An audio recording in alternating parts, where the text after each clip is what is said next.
Vous entendez? Donc on va attaquer. Donc je vous remercie d'être venus si nombreux. Je vois que la salle est pleine. On a réussi, je crois, même à avoir une petite extension à côté avec une retransmission, sachant qu'il y aurait peut-être effectivement beaucoup de monde. Donc je vous accueille toujours, pour ceux qui viennent pour la première fois, au nom de l'Académie de l'air et de l'espace, qui a donc un partenariat avec la médiathèque pour faire donc des conférences qui sont en général tous les derniers mardis de chaque mois.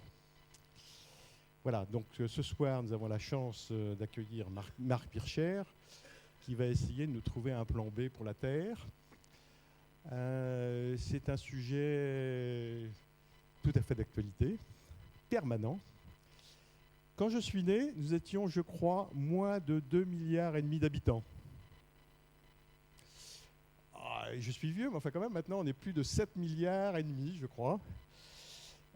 Donc, c'est quand même assez impressionnant. Le commandant Cousteau disait qu'on pouvait vivre convenablement. Alors, il faut dire aussi que ça dépend aussi comment on vit. Si tout le monde avait notre façon de vivre, ça serait peut-être catastrophique.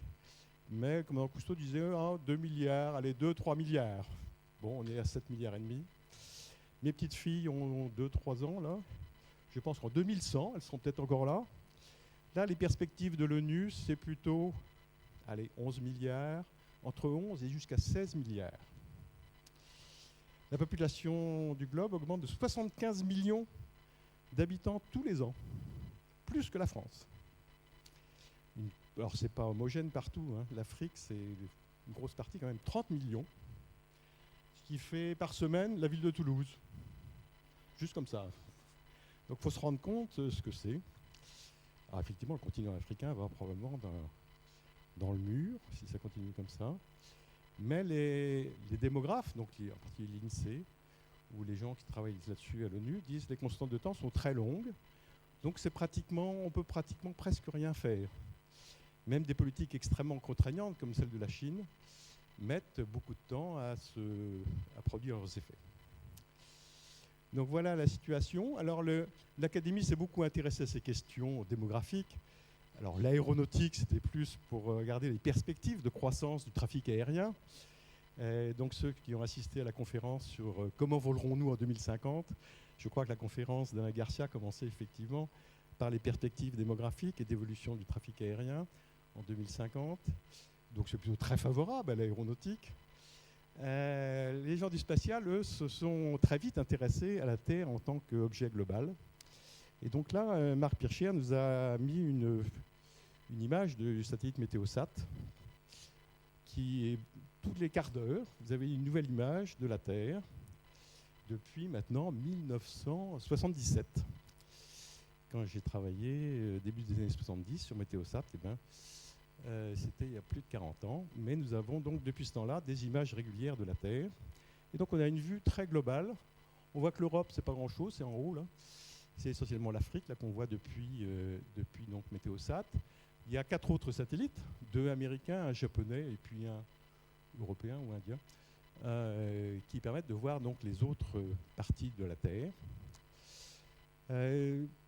Les gens du spatial se sont toujours intéressés effectivement à différentes échelles. Là, c'est une échelle globale, mais on observe actuellement avec des degrés de détail de plus en plus améliorés, à l'échelle même maintenant de quelques dizaines de centimètres, toutes les régions de la Terre et presque en continu. Donc beaucoup de gens se sont intéressés à cette question-là, l'avenir de notre planète.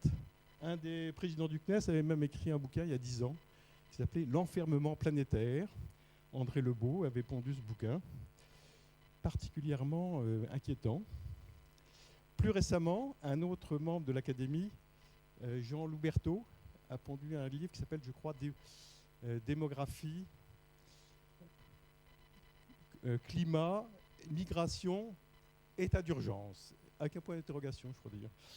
Voilà, qui est paru l'année dernière, qui est aussi, donc, qui s'appuie sur des données de l'ONU et qui est aussi très, très inquiétant.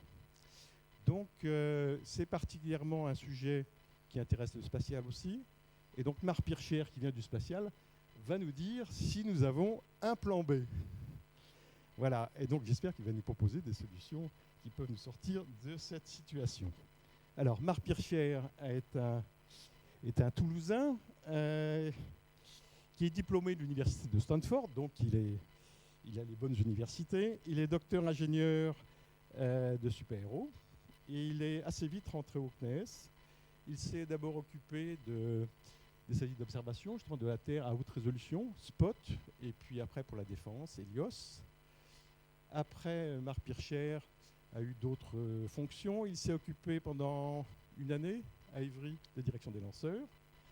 Puis après, appelé par les sirènes industrielles, il a dû passer, je crois, 3 ans, il me semble bien, chez Alcatel Alenia Space, jusqu'à la création de TAS, je crois.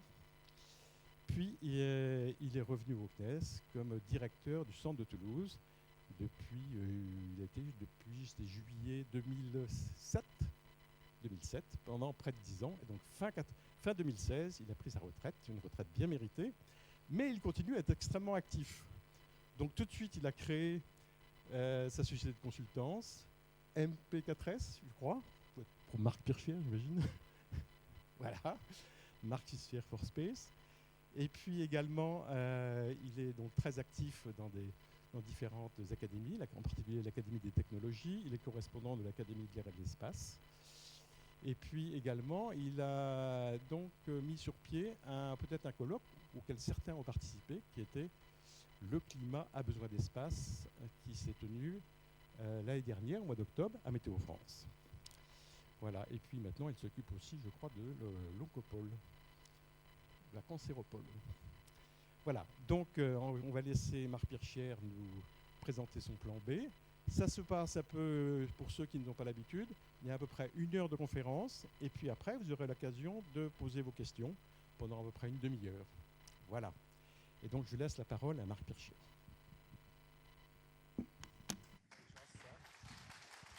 Bien. Merci Alain. Bon, comme d'habitude, Alain, il a fait la conférence avant moi. Je le connais depuis une 40aine d'années. Je ne vais rien lui apprendre aujourd'hui. Et on se pose la question, y a-t-il un plan B pour la Terre? On se la pose depuis quelques décennies seulement. Il faut bien voir que l'humanité, pendant très longtemps, ils s'installent quelque part. Nos ancêtres, ils sont installés quelque part. Puis quand ils avaient fini d'exploiter, d'utiliser une région, ils allaient voir ailleurs. Ou bien ils se sont installés pendant des siècles dans des endroits. Et puis quand ils n'avaient plus trop de moyens, ils allaient chercher plus loin. Et il s'avère qu'aujourd'hui, si on se pose cette question, c'est pour un tas de raisons, qui sont que la principale raison, c'est celle qu'elle a citée. L'homme s'est mis partout sur la planète. On a réussi à habiter dans les zones froides. On s'est promené, vous vous promenez dans le nord de la Scandinavie, là, au nord de la Norvège et de la Suède, et vous tombez sur les Lapons et ce qui s'appelle les Samis sur place. En fait, ça fait plus de 10 000 ans qu'ils sont là. Donc en fait, vous avez des gens qui se sont installés à des endroits improbables quand même. Hein. Et ils ont réussi à adapter un peu leur façon de vivre, leur façon je dirais, d'exploiter la région où ils sont suffisamment intelligemment pour pouvoir survivre dans des endroits où en fait l'homme c'est pas vraiment simple. Mais en fait, depuis un certain temps, à cause de la démographie, on a fini par s'installer partout, à explorer partout, à faire des tas de trucs. Alors ça, c'est la courbe qu'Alain a citée. Quand on est né, enfin quand je suis né, un petit peu après Alain, mais pas tellement plus loin, donc il y a plus de 65 ans, effectivement, depuis, la population s'est multipliée par 2 ou 3. Mais qu'est-ce qu'on constate? On constate qu'avant 1800, tout ça, on était à peu près autour du milliard. Et ça restait pas, ça n'a pas trop bougé. Avant l'an 1000, il y avait 250 millions d'individus qui circulaient. Ça ne bougeait pas beaucoup, ça a monté lentement en 1000 ans.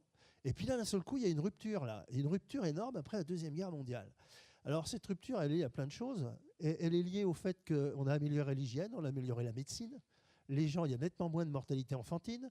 On a surtout réussi à endiguer toutes les infections. C'est-à-dire avec la pénicilline, tout ça. Donc ça, c'est le domaine du vivant, le domaine de la médecine, qui a fait améliorer l'espérance de vie de tout le monde, de tout un chacun. Alors, ce n'est pas la même partout sur la planète, hein, l'espérance de vie, mais enfin, on a tous progressé en espérance de vie. Et puis, vous montez tout ça, là, on arrive à 7 milliards. Alors après, la projection pour la suite, c'est ce qu'a dit Alain, il y a un maximum et un minimum.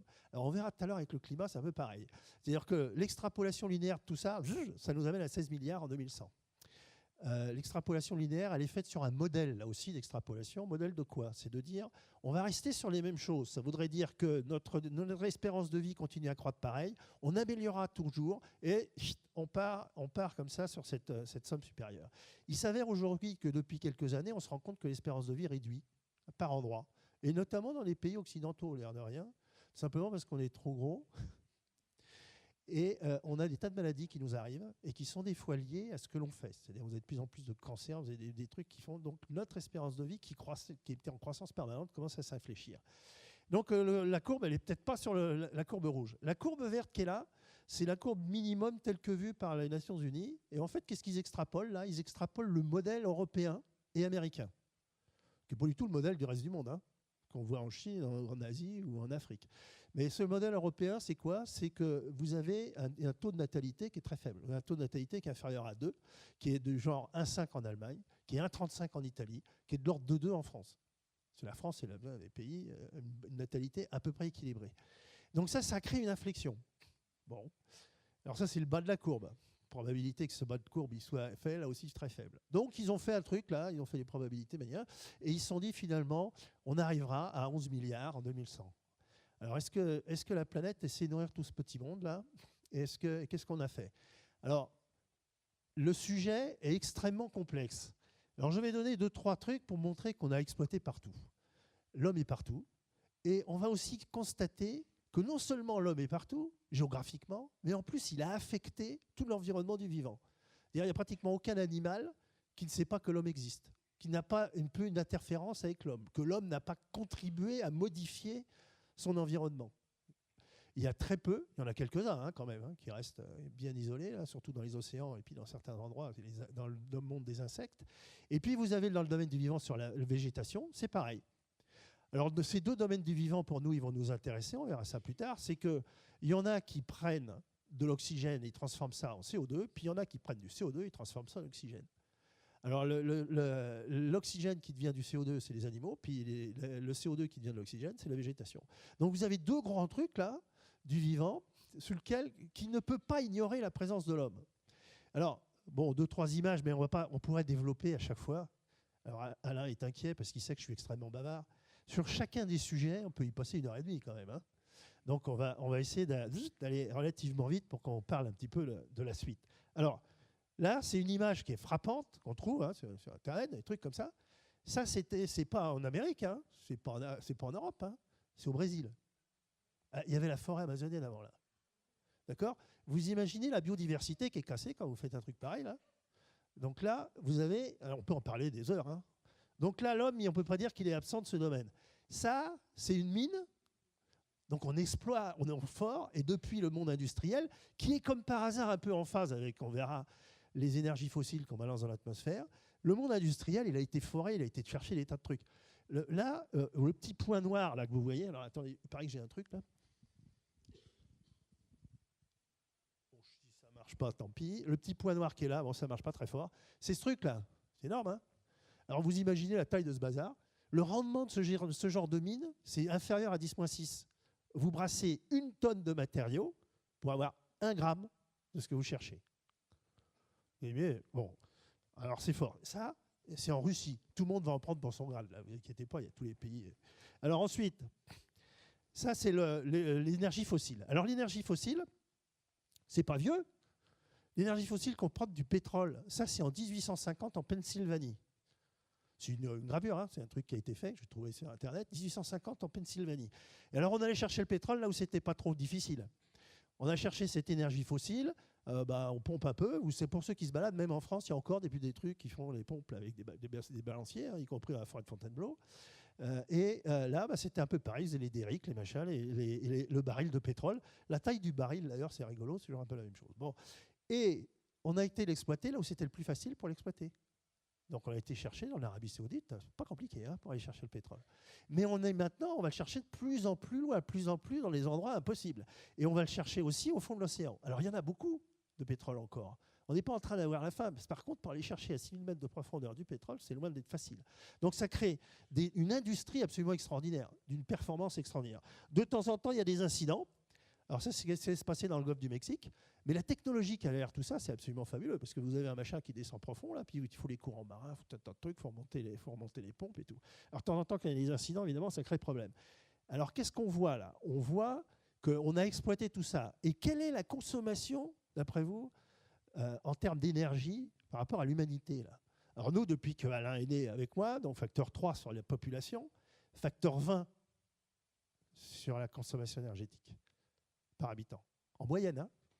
Donc l'humanité consomme 20 fois plus d'énergie qu'il y a 65-70 ans,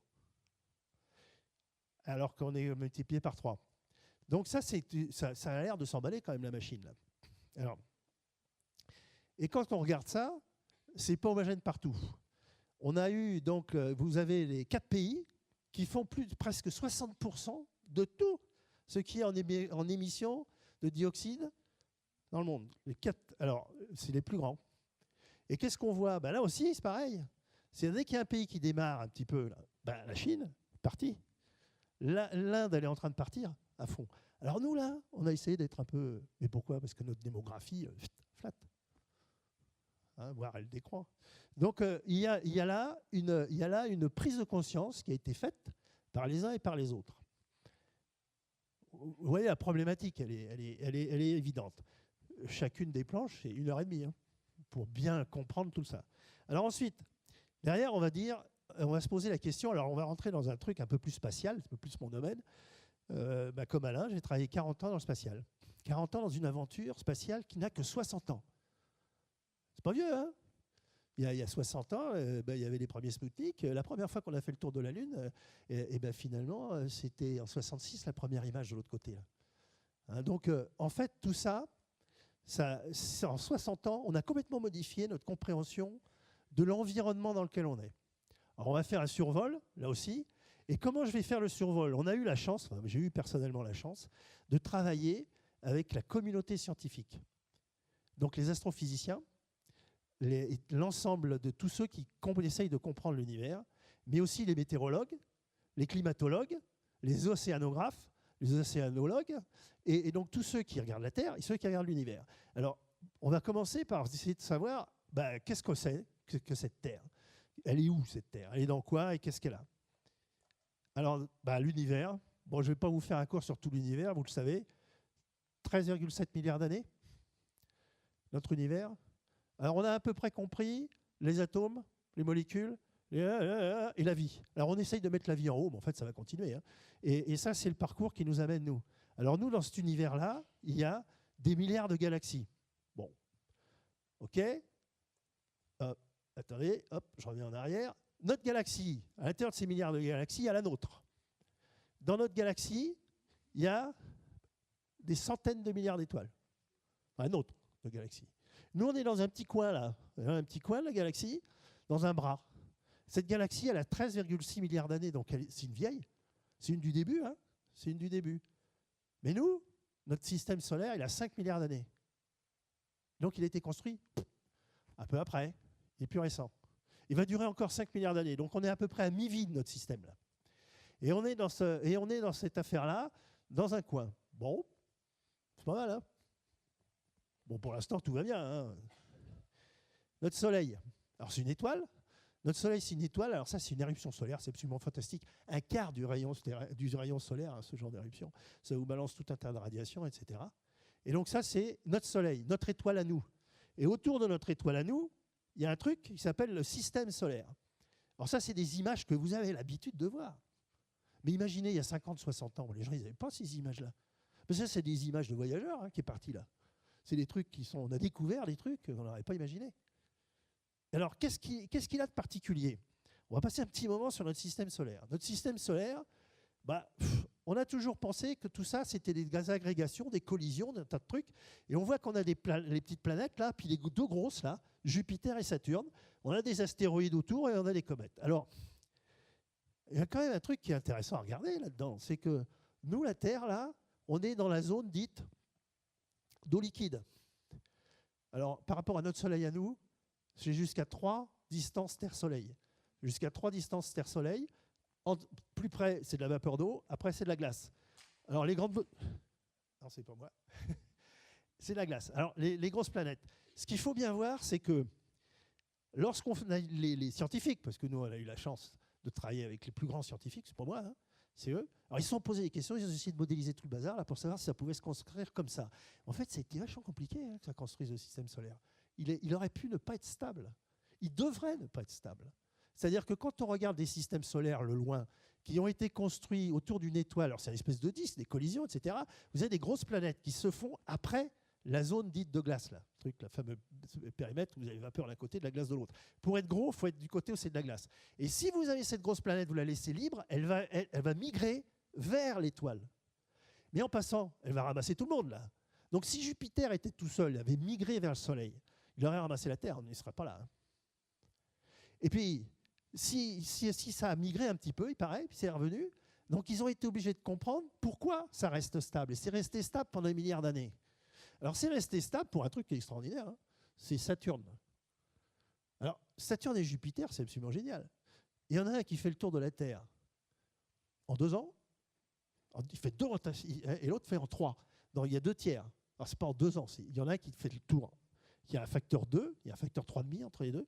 Alors ça fait un battement, ce qui fait que Jupiter et Saturne font que c'est stable dans le système en rotation sur de la Terre. Reste au bon endroit.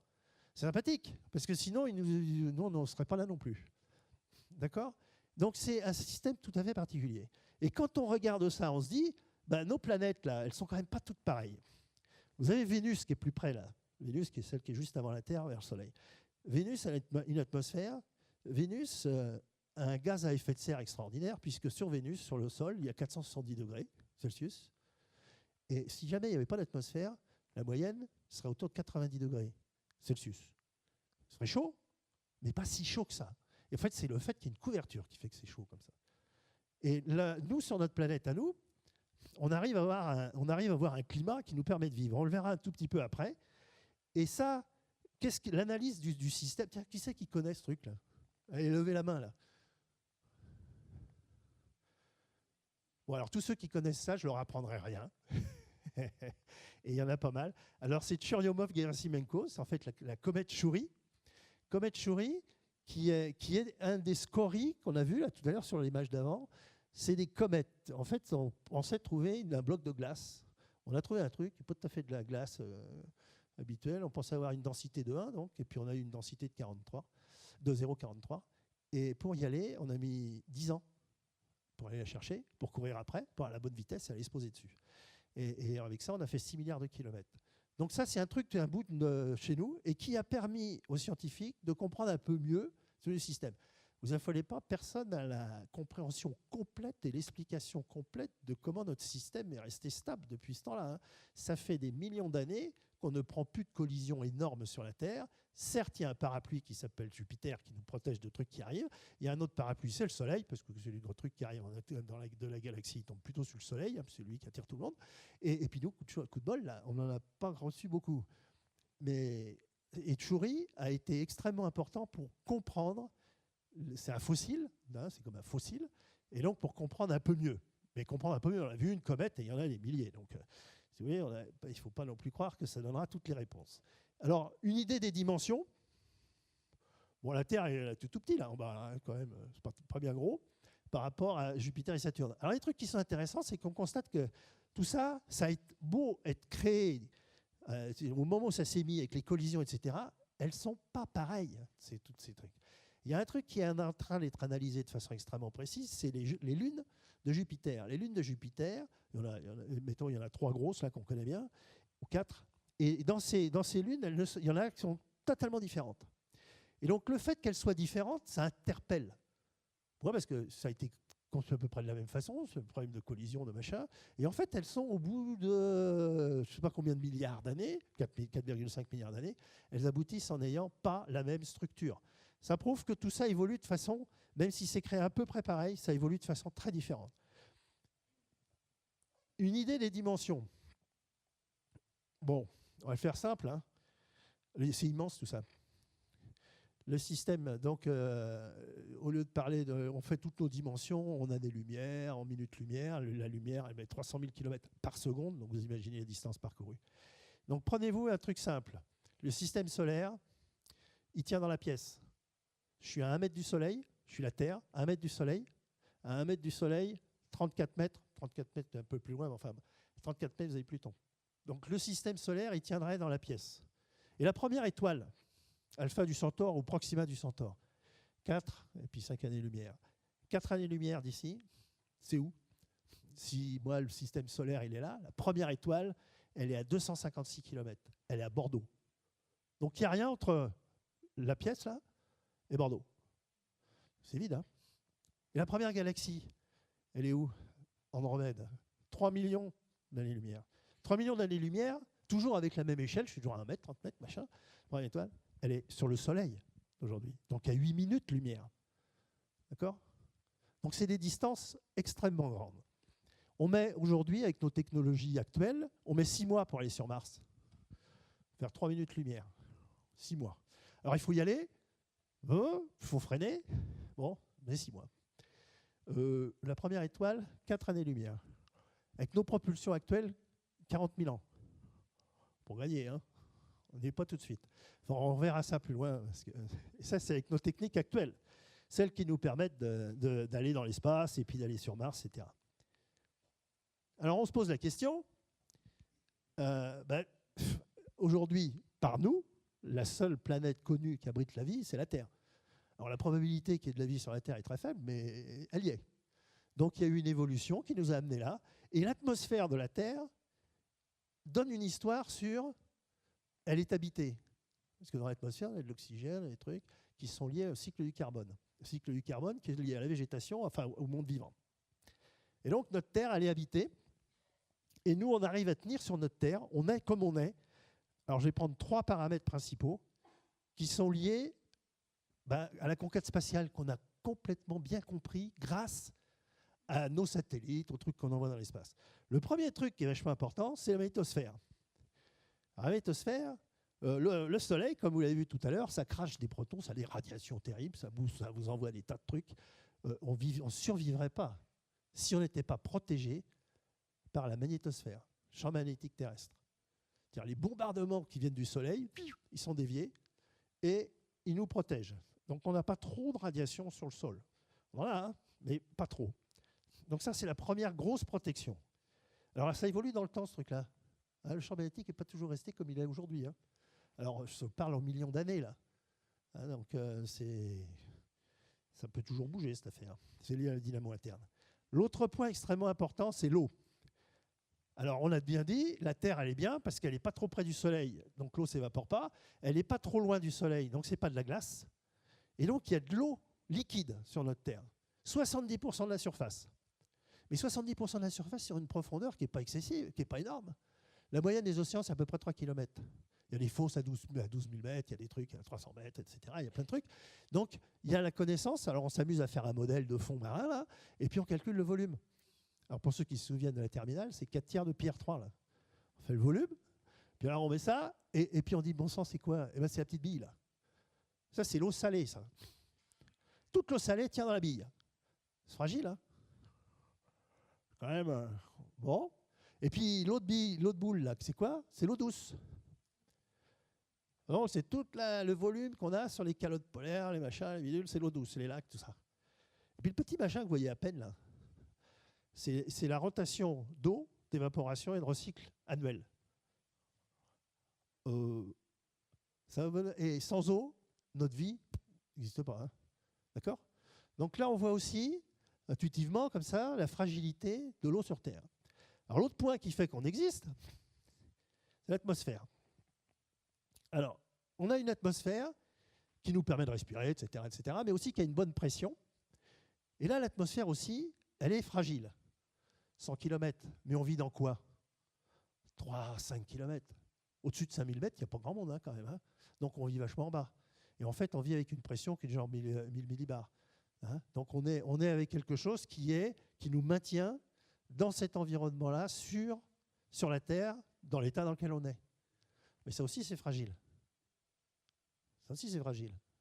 Alors, c'est fragile, mais c'est extrêmement puissant, l'air de rien. Parce que quand vous avez cette atmosphère, à la fois, elle nous protège par la pression qu'elle nous donne, mais aussi par le fait qu'il y a heureusement, un effet de serre. On parle toujours des gaz à effet de serre. Oui, mais heureusement qu'il y en a. Alors je vous embête un peu parce que je vais le dire après qu'il ne faut pas en mettre trop. Mais globalement, heureusement qu'il y en a, parce que sinon, on aurait des températures négatives sur la Terre. Très froid. En fait, la température moyenne sur Terre est de 15 degrés. Grâce à quoi?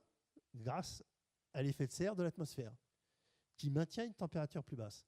Il y a un truc qui est marrant sur la Terre, c'est que vous avez à peu près 50% de couverture nuageuse. Gouttelettes d'eau, là, qui sont dans le truc. Vous savez que c'est vachement compliqué de savoir pourquoi un nuage existe, là. Si on n'était que des nuages partout, ce ne serait pas pareil. Hein. Sur Vénus, pardon, il n'y a que des nuages partout. Sur Mars, pratiquement pas. Mais sur la Terre, il y a 50% de couverture nuageuse. Eh bien, on va s'intéresser à ce truc-là. Pourquoi? Parce qu'un machin comme ça, là, un cyclone, ça pompe l'énergie dans les océans. Ça pompe l'énergie dans les océans. Et ça pompe parce que plus l'océan est chaud et plus ce truc-là est puissant. Donc c'est à la fois puissant et fragile. Alors, le problème de tout ça, c'est une fois qu'on a un peu compris qu'on est quelque part là, et qu'on a une planète qui est, ma foi, qui nous a permis d'avoir la vie, dans quel état est-elle? Alors, dans quel état est-elle? On ne va pas prendre tous les sujets, on va prendre plutôt les sujets qui sont liés à sa surveillance comme un système qui se balade dans le système solaire. Donc, en gros, il faut faire des observations. Alors ça, c'est une image que j'ai sortie du GECOS, qui est en fait les gens qui s'occupent du climat. Faire des tas de mesures. Et il faut faire des tas de mesures. Et les scientifiques, pour le climat, vous arrivez à tout lire là? Ouais. Hein. Alors, les scientifiques, c'est le GIEC, là, vous avez entendu parler. Ils se sont réunis au niveau international, là, et puis ils ont dit, bon sang, qu'est-ce qu'il faut mesurer pour suivre le climat? Alors, il faut mesurer dans l'atmosphère, dans les océans et sur la Terre. Alors, il y a 55 paramètres là-dedans. Alors, vous avez bien sûr les températures, les vitesses de vent, tout le cycle du carbone, il y a tout un tas de trucs à mesurer dans l'atmosphère, les trucs à mesurer sur les océans. Donc, là aussi, les températures, la biologie. Alors, vous avez à la fois les paramètres physiques et chimiques. Et sur Terre, c'est pareil, la végétation, etc. Donc, une fois que vous avez tout ça, il y a 55 variables. Dans tout ce qui, si vous les avez bien retenues, 55. Eh bien, il y en a 26 qui sont mesurables. Alors, j'ai mis un que entre guillemets, depuis l'espace. Alors, c'est parce que des fois, on peut le mesurer ailleurs, mais la seule façon de l'avoir sur la planète complète, c'est depuis l'espace. Donc, on va s'intéresser 2 secondes à comment on fait ces mesures. On va être un peu plus technique 2 minutes, là. Ça vous va encore? Ouais, il y en a, ils sont... Ouais, pour l'instant, ça va, c'est quasi grand public, là. Hein? Donc on va commencer à rentrer un peu plus dans la technique. Donc, on va être obligé d'aller dans l'espace. Donc, on prend des fusées qui nous envoient dans l'espace. Alors, on va à 200, 2000 km, on appelle ça les orbites basses. Puis après, on va s'éloigner un peu plus et on va prendre des orbites qui sont les orbites d'ailleurs sur lesquelles Medium, les Léo, là, et puis on prend des orbites qui sont là où il y a la navigation, Galiléo, GPS, etc. Puis il y a les orbites géostationnaires où il y a les télécommunications. Et puis il y a les grandes orbites plus loin. Et puis on peut s'échapper. Pour arriver en orbite, il faut bien voir, c'est qu'il faut se soulever de la Terre, se mettre en altitude et prendre de la vitesse. Donc c'est tout bête. C'est quand vous avez pris de la vitesse, si vous avez 8 km/s, vous tombez en fait. Vous êtes toujours dans le champ de gravité terrestre, hein, vous ne vous affolez pas. Vous tombez, mais vous tombez avec un rayon de courbure qui est plus grand que la Terre. Vous faites un tour, vous êtes en orbite. Là, il faut 8 km/s. Alors j'ai l'image pour les élèves. Vous n'êtes pas élève, mais on va vous le faire. Le coup du petit jet d'eau dans le jardin, quoi. Hein, vous avez votre jet d'eau, vous mettez un peu de pression. Il faut vachement de pression. Hein. Vous mettez de la pression, puis le petit jet d'eau il tombe là, puis un peu plus de pression, ça tombe chez le voisin, puis un peu plus de pression, ça va plus loin. Puis si vous le lancez à 8 km/s, ça fait le tour et ça revient, vous prenez la figure par derrière. Bon, il ne faudrait pas qu'il y ait d'atmosphère, de trucs et de machin, mais ça fait 8 km/s. 8 km/s, 1 kg, c'est l'énergie d'un camion de 38 tonnes à 140 km/h. Le rendement de nos machins là, qu'on met en orbite, pour aller sur l'orbite géo, c'est 1%. C'est déjà mieux que les forages 10-6, mais le rendement, il est de 10-2. Vous mettez 7 tonnes en orbite, vous avez 700 tonnes de décollage. Et donc ça, c'est maîtrisé que par quelques pays dans le monde, hein, la façon d'aller dans l'orbite, dans l'espace, etc. Alors il y a une orbite qui est sympathique, que tout le monde utilise dans nos métiers, là. Je ne sais pas si elle va marcher d'ailleurs. Ben non, elle ne marche pas. Elle marchait tout à l'heure, tiens. Bon, je ne sais pas grave. C'est pas très grave. Si, c'est grave pour moi. Mais... Bon, cette affaire-là, c'était les orbites en fait héliosynchrones. C'est-à-dire que normalement, ce truc-là, alors je ne sais pas où ça part. Tout à l'heure, ça marchait. Putain, si, ça va marcher là. Voilà. Vous avez la Terre qui fait le tour du Soleil en un an. Et puis vous, avec vos satellites sur l'orbite autour, là, vous faites un tour en 1h30. Donc vous faites 14 fois le tour de la Terre par jour. Et puis vous tournez comme ça autour du Soleil, vous avez fait un tour. Le plan de l'orbite que vous voyez là, le plan de l'orbite est fixe par rapport au Soleil. C'est-à-dire, en fait, il passe son temps à tourner, il fait un tour en un an. Et pourquoi il fait ça? Parce qu'il y en a qui savent pourquoi il fait ça. Parce que normalement, si la Terre était homogène, une bille, un calot, une bille, votre truc là, il serait fixe par rapport aux étoiles. Et donc il partirait comme ça. Si moi je suis le Soleil, je partirais comme ça, je serais toujours comme ça. Je serais toujours comme ça. Donc je serais fixe par rapport à une étoile au fond de la place. Là. Et quand je tourne autour du Soleil. Et là, il fait ça. Il tourne. Alors il tourne parce que la Terre, eh ben, elle n'est pas du tout homogène, elle n'est pas ronde. La Terre, c'est un bazar terrible. C'est ça. Alors là aussi, c'est censé tourner, ce truc-là. Alors, et ça, c'est le géoïde terrestre. La Terre, ça. Alors ça, on l'a vu depuis l'espace. C'est les scientifiques qui le voient. C'est-à-dire, en fait, les masses terrestres sont réparties n'importe où. C'est le géoïde terrestre. Alors, le géoïde, ça se balade. Hein. C'est plusieurs centaines de mètres, hein, quand même, qui est d'un point à l'autre. Là. Alors, ce qu'il faut savoir, c'est que quand on mesure ça, c'est vachement important pour nos satellites qui tournent autour, mais aussi pour observer la Terre, pour savoir ce qu'on mesure. On peut dire n'importe quoi. Là. Quand on dit que la mer, elle monte là, avec un machin qui est complètement patatoïde, il y a intérêt à savoir de quoi on cause. Donc, il faut savoir exactement quel est le géoïde terrestre. Alors ça, c'est pour dire simplement, alors il y a toute une communauté évidemment d'ingénieurs qui sont au courant de tout ça, mais ça commence à être un peu plus compliqué. Alors on va complexifier un tout petit peu le bazar là. C'est que ça va toujours, hein. Si ça ne va pas, vous me dites, je passe aux dernières planches. Là, c'est très simple. Vous avez un satellite qui est là-haut. Alors il bouge, hein. Bon là j'ai mis une image fixe. Il bouge et alors il observe la Terre, il regarde la Terre celui-là. Qu'est-ce qu'il reçoit? Il reçoit des tas de trucs, il reçoit des rayonnements. Alors il reçoit des rayonnements, plusieurs types. Alors d'abord, on va prendre le Soleil. Le Soleil, qu'est-ce qu'il fait? Il éclaire la Terre, quand c'est de jour, hein, quand le satellite est de jour, il éclaire la Terre, puis vous avez un rayonnement réfléchi. Quand vous avez un rayon du Soleil qui arrive là, il traverse 2 fois l'atmosphère, d'accord? Il revient vers le satellite, on mesure. Donc il est passé 2 fois. Et puis il est passé avec des distances qui ne sont pas les mêmes. Et puis des fois, il a eu des réflexions sur des nuages. Il s'est réfléchi sur des nuages, puis il s'est réfléchi sur des particules. Voire il s'est réfléchi sur ce qu'on appelle des aérosols. D'accord? Donc le Soleil, son flux lumineux, il est renvoyé vers l'espace. C'est ça qu'on chope par satellite. Excusez-moi, c'est ça qu'on mesure par satellite. Et on mesure des trucs un peu compliqués. On ne mesure pas toujours la même chose. Alors, l'autre mesure possible, c'est la mesure de l'émission terrestre. La Terre, même de nuit, la Terre, elle rayonne. Alors, elle ne rayonne pas comme le Soleil, hein, c'est pas aussi puissant, mais enfin, dans l'infrarouge, elle rayonne pas mal. Donc, vous pouvez prendre le rayonnement terrestre. Mais lui, le rayonnement terrestre, il y a plein de sources.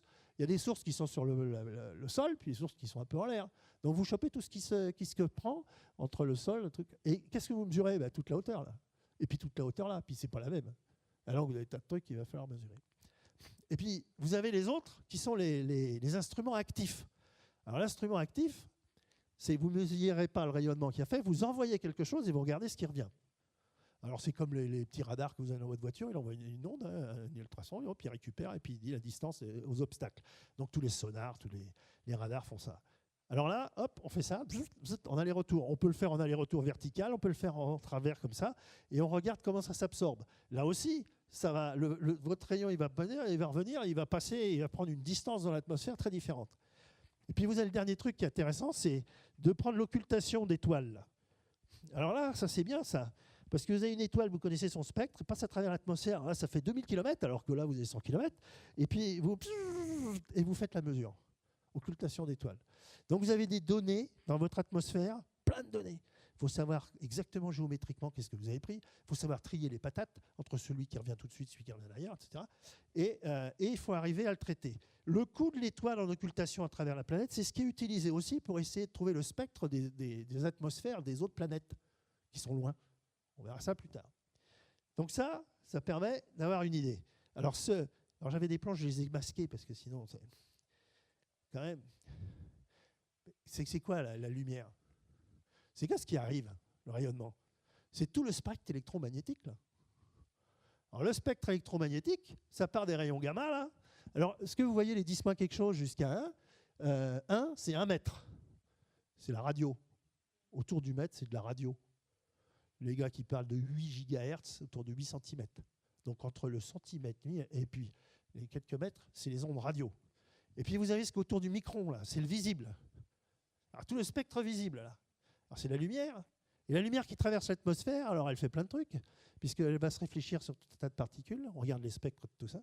Et puis quand vous êtes plutôt à gauche, là, tout ce qui a des longueurs d'onde extrêmement courtes, hein, eh ben, c'est des rayons gamma, les rayons X.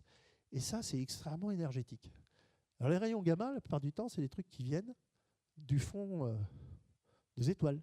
Quand vous avez un burst gamma, c'est les astrophysiciens qui s'intéressent à ça. C'est ceux qui regardent l'univers, parce que ça vous bombarde de trucs qui viennent de loin. Quand on regarde la Terre, on s'intéresse plutôt au visible, à l'infrarouge, et puis un peu aux ondes radio. Donc tout ça pour analyser ce qui nous remonte dans nos instruments. Et essayer de faire quoi ? De comprendre qu'est-ce qu'il y a dans l'atmosphère. Ça va toujours, hein ?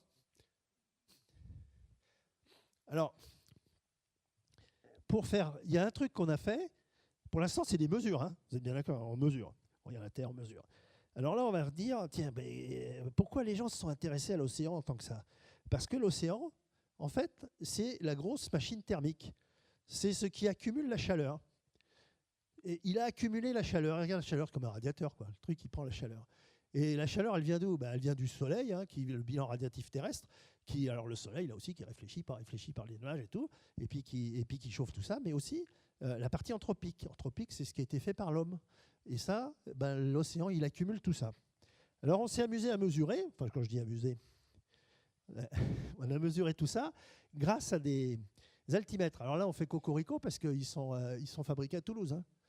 Les trucs qui mesurent les océans, l'altimétrie. Alors vous êtes en orbite comme ça, là. Vous envoyez une onde en bas, vous la récupérez, vous en avez plusieurs parce qu'il faut calibrer tout ça, il faut calibrer l'instrument, il faut faire un tas de trucs. Mais une fois que vous avez ça, vous avez la distance. Et vous vous rendez compte que l'eau monte en moyenne. Voilà. Alors, c'est mesuré depuis 92, parce qu'en 92, on a fait un satellite avec nos collègues américains.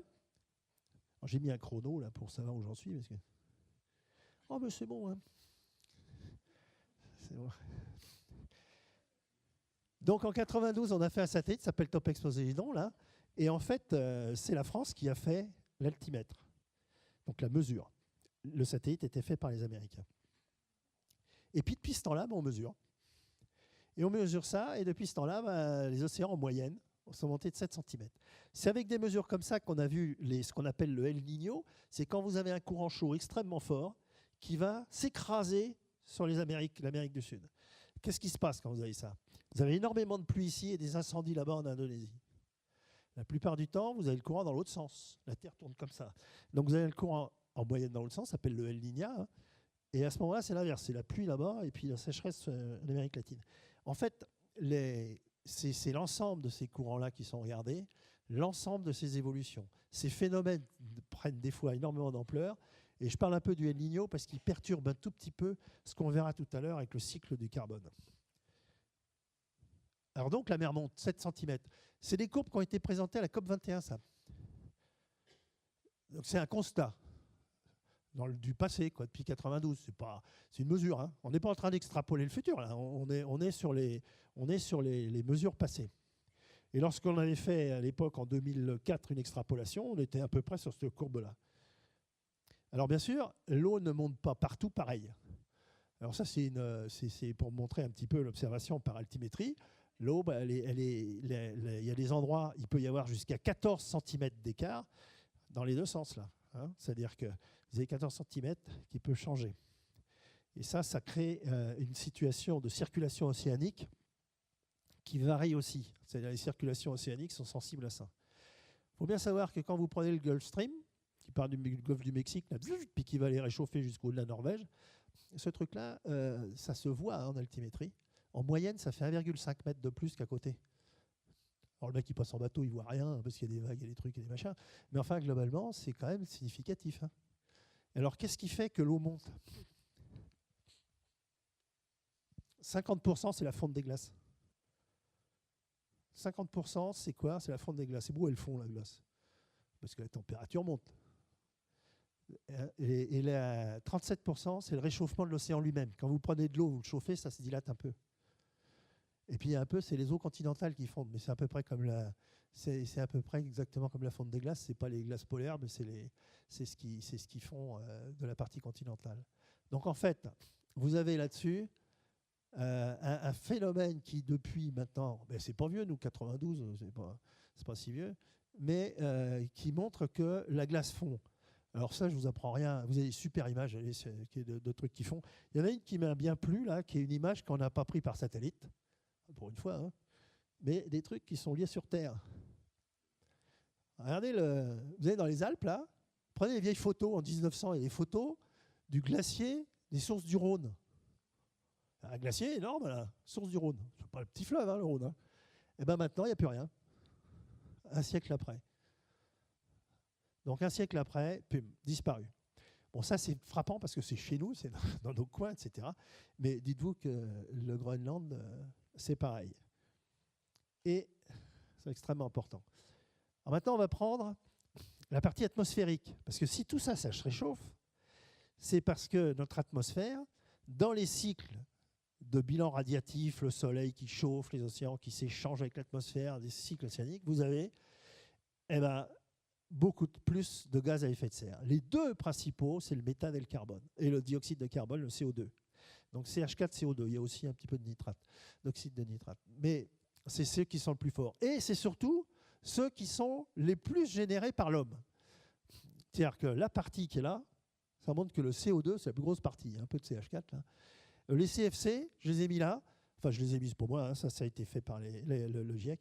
Les CFC, c'était ce qui faisait les fluorés carbone, là, qui était ce qui détruisait la couche d'ozone. Vous vous souvenez, à une époque, là, la couche d'ozone a été en pleine destruction. Alors, il y a eu des accords, parce que les accords, ils ne servent pas à rien. Hein. Les accords de Kyoto et de Rio, qui ont fait que la régulation de tous les aérosols, à une époque, ils étaient faits avec un peu de fluor, c'était un peu n'importe quoi, donc ça détruisait chimiquement la couche d'ozone. Alors nous, ça nous a aidé quand on faisait des ballons, on lançait des ballons partout sur les vortex polaires pour essayer de voir dans l'atmosphère où est-ce qu'il y avait des trous d'ozone. Hein, on a lancé des tas de trucs. Et maintenant, c'est stable. Donc les CFC sont relativement stables, ça va bien. Mais celui-là, ça va pas du tout. On est parti complètement en sucette là. C'est-à-dire que globalement, vous avez là depuis 2000 ans, parce que 2000 ans, on regarde les carottages, les machins, il y a des trucs de l'histoire. Hein. Et là, vous avez, ça part. On y va un peu rapide, quoi. Hein. Et on a l'impression que c'est pas tout à fait maîtrisé quand même, hein, quand on regarde bien. Alors,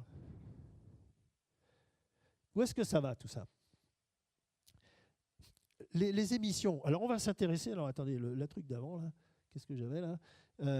On va s'intéresser à quelles sont les sources, c'est-à-dire qu'est-ce qui génère ce CO2, etc. Et quels sont les puits, qu'est-ce qu'il absorbe? Parce que comme je vous ai dit tout à l'heure, la végétation, elle prend du CO2, elle transforme ça en oxygène. Hein.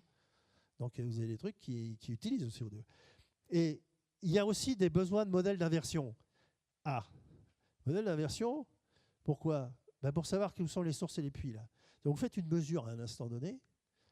Quand vous faites la photo, vous avez besoin du film d'extrapolation, ce qui va dire le futur c'est quoi, et le film du passé, le passé c'est quoi. Et le modèle d'inversion, il vous dit, grâce à un modèle physico-chimique, d'où vient ce que vous êtes en train de mesurer là. On arrive à remonter à la source ou au puits. Mais il faut des modèles d'évolution, il faut des modèles physiques de comment ça se diffuse, comment ça se rétracte partout, et comment vous arrivez à la situation de la mesure que vous avez faite. Donc ça, il nous faut tout ça. Alors, quand on fait la partie CO2, le bilan carbone, 90%, c'est les émissions fossiles. Donc c'est l'émission fossile, c'est les voitures, c'est les centrales thermiques, c'est tout ce qu'on crache dans l'atmosphère. Et ça, c'est 90%. 10%, c'est la déforestation. La déforestation amène aussi ça. Et lorsqu'on va regarder où ça va, tout ça, la moitié va se retrouver dans l'atmosphère. Donc ça va contribuer au gaz à effet de serre qu'on a vu. Vous en avez un quart qui va dans l'océan, qui est absorbé par l'océan. L'océan absorbe le CO2. Et vous avez un quart qui est à peu près qui est absorbé par la végétation. Alors ce quart-là de la végétation, le problème, c'est que c'est éminemment fluctuant d'année en année. Et quand on regarde ça dans le temps, vous avez là les émissions en haut et puis les absorptions en bas. Les émissions, le carbone, c'est ce qui fait qu'on l'accélère. Là. Alors là, je ne l'ai pas pris sur je ne sais pas combien de siècles, là, mais quand même 1750 à 2010. Et alors, vous avez le truc, ça monte là. Donc ça, c'est vraiment nos histoires de fossiles, donc c'est nous. Là. Là, ici, vous avez l'océan qui essaye d'en absorber de plus en plus. Vous avez en fait une partie atmosphérique qui, elle, finit par en accumuler beaucoup. Et vous avez le puits de végétation. Donc ça se retrouve dans l'atmosphère principalement. Alors qu'est-ce qui fait des grands pics comme ça là? C'est que, en fait, d'année en année, il y a des endroits où des fois, de temps en temps, la végétation, elle absorbe moins. Et pourquoi elle absorbe moins? Et c'est de plus en plus chahuté. C'est à cause des El Niño, les fameux El Niño là, qui vous font des trucs. C'est les feux de forêt. Vous avez des feux. Vous avez un grand feu en Californie parce qu'il y a un truc. Et donc c'est principalement lié à quoi? À la sécheresse. L'indice végétal et la capacité dont la végétation a d'absorber le CO2 dépend aussi de son état hydrique. Alors plus vous réchauffez, plus c'est sec, moins c'est bon, plus ça va, etc. Et alors des années où ça, alors cette année ici en France, la pluie ça va, mais c'est pas tous les ans pareil. D'accord? Donc on est dans une situation où en fait l'atmosphère qui est en fait celui qui reste quoi, qui finit par accumuler le truc, s'en prend pas mal en fonction des années et des fois plus que d'autres. Alors là, c'était le CO2, là c'est le méthane. Alors le méthane, faut bien, en 10 ans à peu près, 2005 et 2014, la partie anthropogénique qui est liée à la biomasse, qui est liée aux fossiles et à l'agriculture et les déchets. L'agriculture, c'est tous les animaux là, qui génèrent du méthane. Hein. Eh bien, ça, anthropogénique, bon, il y a Alain qui rigole, ça doit être le pet de vache qui le fait rire. Enfin, en gros, le méthane, ça vient de là. Et ça, c'est celui qui est lié à l'homme. Il a dépassé ce qui était lié à la nature. Alors, dans ces périodes-là, il suffit qu'il y ait un énorme volcan qui des fois, ça peut s'inverser, hein, mais sur ces 10 ans-là, très clairement, la partie humaine a été supérieure à la partie naturelle. Alors, pour surveiller tout ça, là, je vais passer vite parce que c'est vraiment le truc de planification spatiale. Vous avez l'Europe qui s'est mise en fer de lance.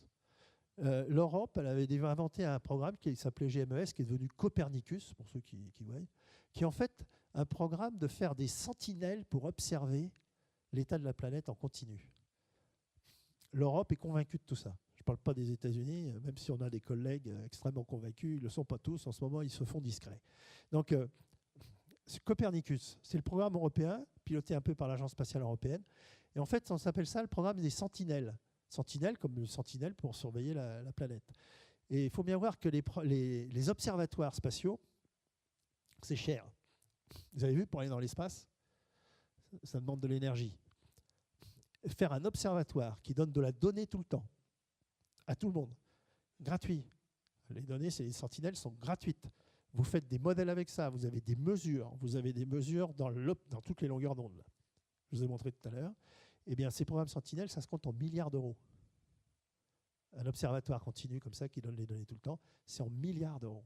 C'est l'Europe qui se le fait, cette infrastructure. Qui se le paye. Hein. Et donne ça à l'ensemble de la communauté scientifique gratuitement. Les scientifiques, il y en a aussi aux États-Unis, hein, pas de souci. Mais c'est quand même l'Europe qui est fleur de lance dans ce truc-là. Et je pense que c'est une des décisions européennes que moi je considère comme extrêmement intéressantes et positives. Alors, là, ça c'est pour toutes les mesures. Alors, j'avais fait un truc sur le carbone, le méthane, parce que sur le méthane, c'est beaucoup plus international que ça. C'est-à-dire que sur le méthane, on a les Japonais, les Américains, les Européens, ils font des programmes. Bon, ça c'est bien pour ceux qui sont intéressés à la programmation spatiale. Et vous l'êtes certainement. Ah non, il ne fallait pas. Alors, attendez. Où est-ce qu'elle est, ma souris, là? Normalement, ça démarre, ça. Alors ça, c'est le fameux modèle d'inversion dont je vous ai parlé, c'est de se dire, finalement, on fait des mesures, et ça vient d'où et ça va comment? Vous imaginez bien que quand vous faites une mesure de la colonne d'air qui est en dessous de vous depuis un satellite. Cette colonne d'air, vous la remesurez après, ça a pu être la même si vous repassez au même endroit. Parce que les vents, les vents dans la colonne, il y a les vents de surface, puis les vents d'altitude, etc. Tout ça va se mélanger. Donc, il vous faut des modèles d'aérologie pour savoir exactement d'où ça vient. Et donc, tout ça doit se mélanger avec des modèles de météo, presque, hein, quand vous voulez retrouver. Et là, c'est pour essayer de trouver quelles sont les différentes sources. Ça, c'est une simulation. Ce n'est pas encore la réalité de ce qu'on a. C'est une simulation qui est faite sur des données qui est telles qu'elles vont être fournies par les sentinelles. Ce n'est pas encore un truc qui est complètement opérationnel.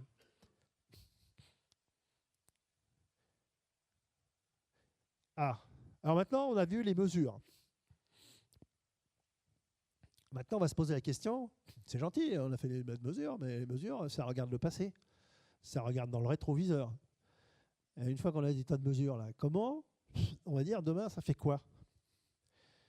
Ah, eh ben pour savoir faire ça, pour extrapoler plus loin, il faut connaître tous les phénomènes physiques, chimiques, qui rentrent en compte pour, à partir de la mesure des composés de l'atmosphère telle que l'on a, on l'a à peu près tous les kilomètres, c'est quand même pas mal, hein, on a une belle photo là de où on est.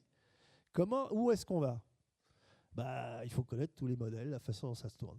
Alors, on a vu que les trucs qui sont émis par ça, ça va dans l'atmosphère et puis ça va dans les océans et la végétation. Mais en fait, quand on regarde le système Terre complet, cycle du carbone de cette affaire, vous avez de la chimie, vous avez des émissions de CO2 et de méthane, puis vous avez un truc là qui s'appelle les aérosols. Les aérosols, c'est ce qui se balade dans l'atmosphère, des petites particules. Ces particules qui sont dans l'atmosphère, de temps en temps, elles absorbent un certain nombre de choses et elles vous renvoient d'ailleurs le rayonnement solaire par moment. Puis elles vous renvoient des trucs. Donc il y en a qui refroidissent, puis il y en a qui réchauffent. Prenez les avions qui volent au-dessus de l'Atlantique. Les avions qui volent au-dessus de l'Atlantique, il y en a beaucoup qui partent d'Europe vers le milieu de journée, qui vont vers les États-Unis. Les gens qui font le trafic aérien, ils savent par cœur. Il y en a énormément. Ça vous fait la traînée là, des avions. Là. Ça vous fait une espèce de couverture nuageuse, ce truc-là. Mais ça vous le fait quand? Ça vous le fait dans la journée. Alors, qu'est-ce qui se passe là? Il se passe que le soleil qui éclaire tout l'Atlantique, il est renvoyé à peu près la moitié de son flux solaire, est renvoyé vers l'espace tout de suite, puis il y a une partie qui est absorbée. Mais ça refroidit, ça. Ça refroidit la Terre, ça. Mais le CO2 que ça envoie, là, les moteurs, ça plutôt, ça réchauffe. Donc quand vous prenez les modèles, il faut qu'ils prennent tout en compte, là. Ça monte, ça descend, ça monte, ça descend. Donc beaucoup de phénomènes sont des phénomènes qui vont dans un sens et dans l'autre. Il faut savoir le quantifier, il faut connaître les conditions physiques de tout ça.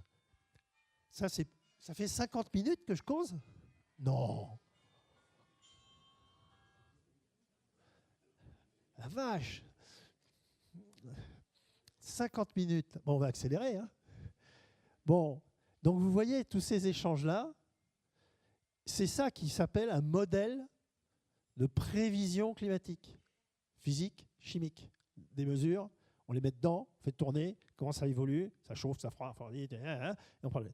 Les scientifiques du GIEC, ils prennent tout ça, ils mettent ça dans leur moulinette et ils sortent un truc. Et qu'est-ce que je fais là? Ah non, j'appuie 2 fois sur un machin. Là. Alors ça, c'est pas simple, hein, vous l'avez compris. Hein. C'est pas simple. Alors le GIEC, il arrive avec tout ça et puis il dit comment je me projette dans le futur. Il a 42 modèles dans le monde.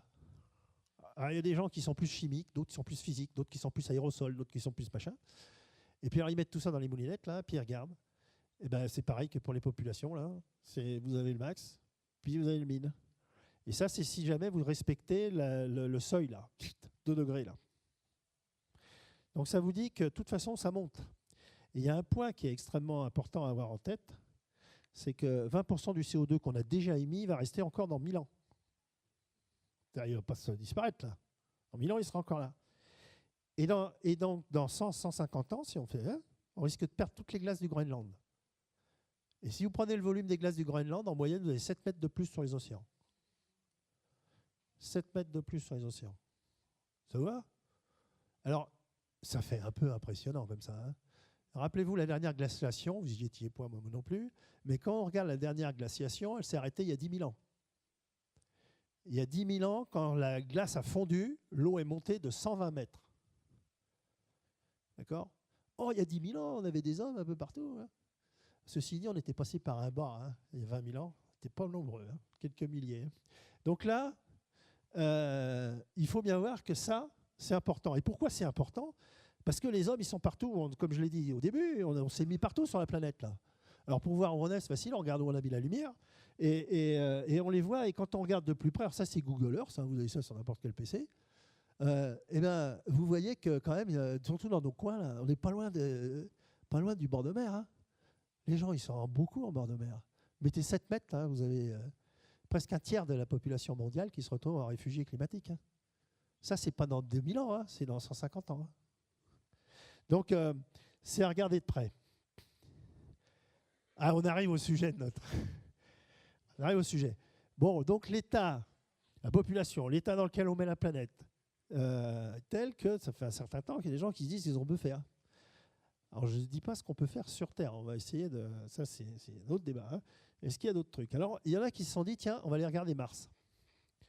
Pourquoi? Parce que Mars, c'était quelque chose qu'on a regardé là aussi avec nos explorations spatiales. On a vu des tas de petits rovers dessus. Et puis, Mars a eu la même histoire que la planète Terre pendant à peu près 2,5 à 3 milliards d'années, au début du fameux système solaire qui a 5 milliards d'années. Au début, c'était pareil, c'était la sœur jumelle. Et puis, ne vous pas que quand on arrive dessus, il n'y a plus l'atmosphère, elle n'a plus du tout la même allure, alors qu'elle est partie pareil. Elle a plus d'eau liquide, elle a une atmosphère très faible, hein, en CO2. Et puis, on a lancé des tas de trucs. Et quand on la regarde de près, on se dit, mais bon sang, mais quand même, elle est quand même très proche de nos affaires. Il y a des volcans, il y a eu des volcans sur Mars. Hein. On mesure les volcans sur Mars, c'est les mêmes. Hein. À gauche, c'est la Terre et à droite, c'est Mars. Et sur Mars, ils font 25 km d'altitude. Ce n'est pas les petits volcans, ça. Mais on se pose la question de savoir s'il y a un noyau là-dessus. S'il y a un noyau, il y a de la température. S'il y a de la température, il y a de la géothermie. S'il y a de la géothermie, on saurait faire des choses. Alors, pour savoir ça, on a lancé un truc en mai, là, c'est pas vieux, hein, en mai 2018, pour aller se retrouver sur Mars en décembre 2018, pour faire des mesures de sismologie, de savoir si le noyau martien il est encore actif. D'accord ? Et on va lancer des missions en 2020 pour savoir s'il y a eu un jour de la vie sur Mars. Alors, ce qui est assez amusant, c'est on a lancé un truc qui s'appelle Curiosity. Alors, je dis amusant pour nous, je ne le dis pas aux Américains. 2,5 milliards de dollars à fabriquer cette affaire. On a mis 35 millions d'euros sur 2 manips et on fait 60% des publications scientifiques grâce aux instruments français. Il ne faut pas le dire trop fort parce que le contribuable américain, des fois, il râle. Et donc, les manips, il y en a une là-haut, là, c'est ChemCam, qui est bien connue ici à Toulouse, et SAM, qui est à l'intérieur. Et alors, ils ont mesuré des tas de trucs et ils ont été vérifiés. Je suis obligé d'accélérer, je suis désolé. On ne peut pas regarder tous ces spectres. On a vérifié qu'il y avait de l'eau sur Mars. Et tenez-vous bien, de pH 7, de l'eau potable sur Mars. C'est quand même... hein, donc, de l'eau sur Mars, il y en a eu. Alors, c'est amusant, parce que quand on réfléchit, le premier Viking qui avait été envoyé sur Mars, 76, si mes souvenirs sont bons, donc il y a eu une mémoire des dates parfaite, 76, eh bien, le premier Viking, il avait été envoyé avec des tas d'instruments pour essayer de trouver la vie, parce qu'on pensait qu'il y avait la vie sur Mars. Il n'aurait rien trouvé. Donc, on a revu tout notre modèle. Et là, on a aussi revu tout notre modèle, on a vu de l'eau. Puis, on s'est dit, on va aller envoyer un truc en 2020, c'est donc pas dans des milliers d'années, hein, dans 2020, pour voir s'il n'y a pas eu un jour de la vie qu'on retrouverait en tant que vie fossile, ou en trace l'atmosphère. Donc, voilà. Donc, Mars a été habitable. Ça ne veut pas dire qu'il a été habité, hein, a été habitable. Elle n'est plus. Alors, elle n'est plus parce qu'il n'y a plus l'atmosphère, il fait 7 millibars l'atmosphère. Pas terrible. Donc, aujourd'hui, Mars, ce n'est pas habitable. Alors, il y a des gens qui se disent, tiens, eh bien, puisque Mars a été habitable, on va terraformer Mars. Oui, c'est-à-dire on va le transformer en terre. Alors, comment? Oui. Alors, pour cela, quand même, ça ne va pas bien, parce que la température de Mars, moins 60 degrés, hein, moyenne. Pas terrible. Donc, il faudrait monter la température de 60 degrés pour augmenter la pression atmosphérique de 7 millibars à peu près au minimum 600-700 millibars. Et il faudrait implanter de l'eau liquide, réduire le rayonnement UV, parce que UV, ça détruit tout le monde, puis il y a plein de rayonnements, donc il faut arriver à faire ça. Alors en fait, il s'avère qu'il faut libérer. Alors des gens se disent, comment faire? Alors il y a du CO2 sur Mars, 90% de l'atmosphère, c'est du CO2. Mais il n'y en a pas assez pour faire vraiment un effet de serre, il n'y en a pas assez, donc il va falloir augmenter ça. Et il va falloir augmenter, donc faire de l'eau. Donc on amène de l'hydrogène, vous amenez les grands trucs d'hydrogène, mettez de l'hydrogène avec du CO2, et ça fait du méthane et de l'eau. C'est quand même sympathique, hein. Puis il y a des calottes polaires là-dedans. Attendez, mais une fois qu'on a fait ça, là, ça va prendre combien de temps là? Des centaines d'années pour avoir de l'atmosphère, des milliers d'années pour avoir un vague truc peut-être qui fait la vie.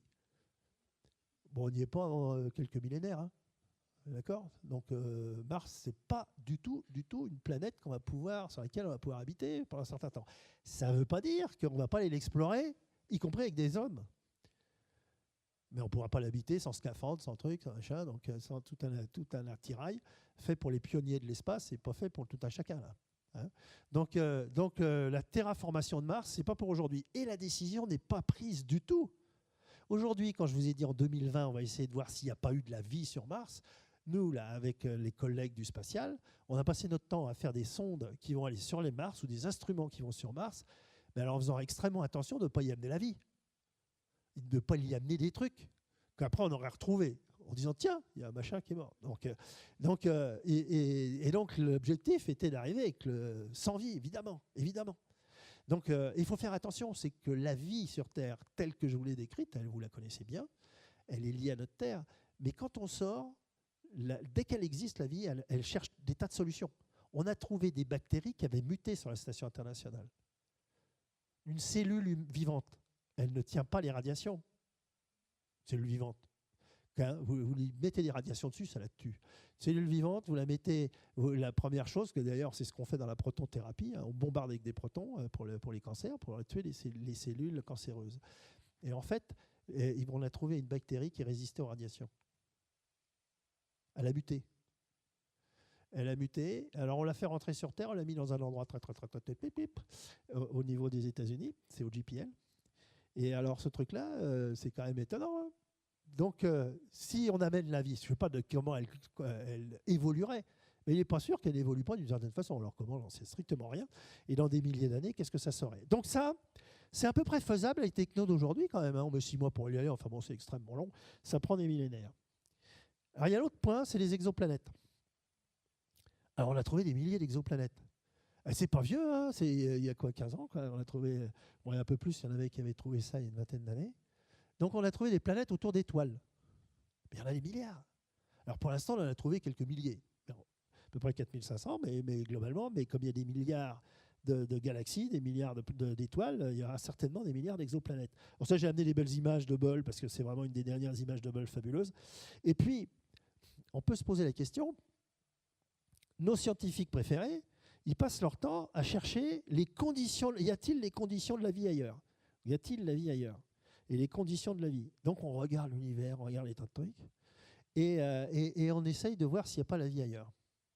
Alors c'est un peu compliqué, parce que la vie telle qu'elle est sur Terre, vous l'avez vu, c'est quand même vachement particulier, notre système solaire déjà. Pas sûr qu'il ait la même vie. Mais pas sûr qu'il n'y ait pas non plus notre vie, parce que de l'eau, il y en a partout, les trucs. Et puis, on regarde que nos planètes qu'on a trouvées, elles sont à la bonne distance par rapport aux étoiles. C'est-à-dire, elles ne sont pas trop près pour avoir trop chaud, puis pas trop loin pour être toutes gelées. Alors, celle-là, on en a trouvé quelques-unes. On en a trouvé quelques-unes, et coup de bol, on en a trouvé tout près de Proxima du Centaure, la première étoile, celle qui est à côté. Ce qui donne l'idée qu'il y en a partout. Alors, c'est pas simple, hein. Ça ne sera peut-être pas du tout la vie qui est sur Terre. Hein. Mais on peut se poser la question, alors ça c'est Jean-Loup Berthaud qui a aussi cette idée-là, c'est, donc les scientifiques sont toujours très imaginatifs, hein. Vous là, vous êtes sur Terre, et puis nous, depuis 40-50 ans, on a mis des instruments super sophistiqués qui regardent l'espace. Alors depuis Galilée, il avait trouvé les lunes de Jupiter, lui, hein, avec sa lunette là. Mais depuis, on a les télescopes terrestres, mais les télescopes spatiaux, l'espace, qui s'affranchissent des problèmes de l'atmosphère. Et bien, depuis qu'on regarde tout ça, là, on en trouve des exoplanètes. Et on cherche. Puis on cherche celles qui seraient habitables. Celles qui ne seraient pas trop loin de leur étoile, pas trop près de leur étoile, qui auraient éventuellement une atmosphère, etc. Mais attendez, là, vu qu'on peut faire l'hypothèse qu'il y a des gens qui sont partout, peut-être pas comme nous, hein, mais des gens qui, pourquoi pas, pourraient avoir une connaissance technologique. Donc, ils s'intéressent à ce qui se passe au-dessus de leur tête. Et ils ont peut-être des milliers d'années d'avance sur nous, là, à observer l'univers. Des milliers d'années d'avance. Dites-nous, en 50 ans, vous avez vu les progrès qu'on a fait, là? Dans 1000 ans, tout ce que je raconte, là, les mecs, ce serait beaucoup plus sophistiqué. Donc, des gens qui, pendant 1000 ans, regardent l'univers, avec des télescopes ou avec des trucs technologiques, peu de belles lurettes qui savent que la Terre est habitable, hein, que notre atmosphère crée une situation où la vie organique est possible. Ils savent très bien. Oh. Alors rassurez-vous, à ma connaissance, ils ne sont pas venus nous voir. Et alors pourquoi ils ne sont pas venus nous voir? Parce que je fais l'hypothèse, mais ça c'est une hypothèse personnelle, qu'ils restent dans la même physique que nous. Hein. C'est-à-dire que les mêmes lois sont applicables à tout le monde. C'est-à-dire, pour venir nous voir, ça leur prendrait un paquet de temps quand même. Hein. Et puis, c'est peut-être pas intéressant. Mais est-ce qu'ils savent qu'elle est habitée, notre Terre? Pas sûr. Pourquoi? Parce que nous, on génère quoi vers l'espace? De la lumière et des rayonnements électromagnétiques, les ondes radio. Depuis quand? 100, 150 ans. Donc, allez, ça fait 100 ans qu'ils pourraient peut-être voir qu'elle est habitée avec du rayonnement qu'on a. Ils ont peut-être une connaissance plus fine que ça, parce qu'ils peuvent regarder qu'il y a du vivant sur Terre à cause des échanges entre la végétation, l'atmosphère et la composition de l'atmosphère. Ils peuvent le dire. Mais qu'elle soit habitée par des êtres comme nous, technologiques, ils ne peuvent le savoir que depuis 100 ans. Mais ils ne peuvent pas le savoir depuis 100 ans, puisqu'ils sont vachement loin. Ils sont mieux à 4 années-lumière. Donc déjà, ça fait 96 ans qu'ils le savent. Mais ceux qui sont loin, là, notre galaxie, elle fait 100 000 années-lumière. 100 000 années-lumière. Avec 100 années-lumière, parce que nos rayonnements, ils ne dépassent pas la vitesse de la lumière, hein, c'est bien connu. Donc, il n'y a qu'un cercle de 100 années-lumière qui soit capable de savoir quelque chose. Alors, tout de suite, on réduit énormément le nombre d'exoplanètes et le nombre de possibilités. Donc, en fait, il y a peut-être, hein, on n'en sait rien. Donc, il y en a qui cherchent. Alors, quand je dis ça, ça fait un peu futuriste, mais les scientifiques nous demandent de faire des instruments qui permettraient de détecter ça. Permettraient de détecter qu'il y a des atmosphères habitables autour de planètes et donc connaître le spectre grâce à l'occultation que je vous ai montré tout à l'heure. Vous avez la lumière d'une étoile qui passe devant l'atmosphère et vous analysez l'atmosphère. Et avec les compositions de l'atmosphère, vous pouvez savoir si elle est avec une vie organique. Alors ça, c'est ce qu'ils cherchent tout le temps. Là. Ça fait longtemps qu'ils cherchent. Hein. Ils ne trouvent pas. Hein. Pour l'instant, ils ne trouvent pas. Alors nous, là, 40 000 ans pour aller sur un truc, c'est pas raisonnable. Donc, il y en a qui ont cherché à se dire, il faut aller plus vite. Donc, on va faire un espèce de machin thermonucléaire. Là, on va faire un énorme truc. Là, et on va atteindre en 40 ans, pour faire ça, il faut aller à peu près 10% de la vitesse de la lumière.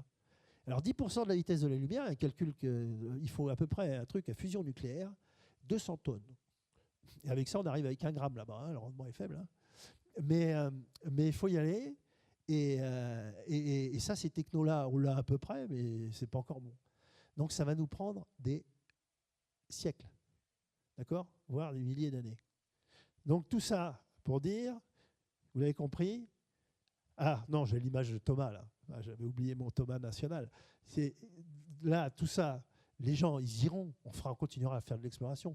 Je ne suis pas sûr que ça se fasse tout de suite, mais je pense qu'il y aura bien une équipe d'astronomes ou de gars un peu comme Thomas, là, qui vont aller faire le tour de Mars dans les 10-15 ans qui viennent.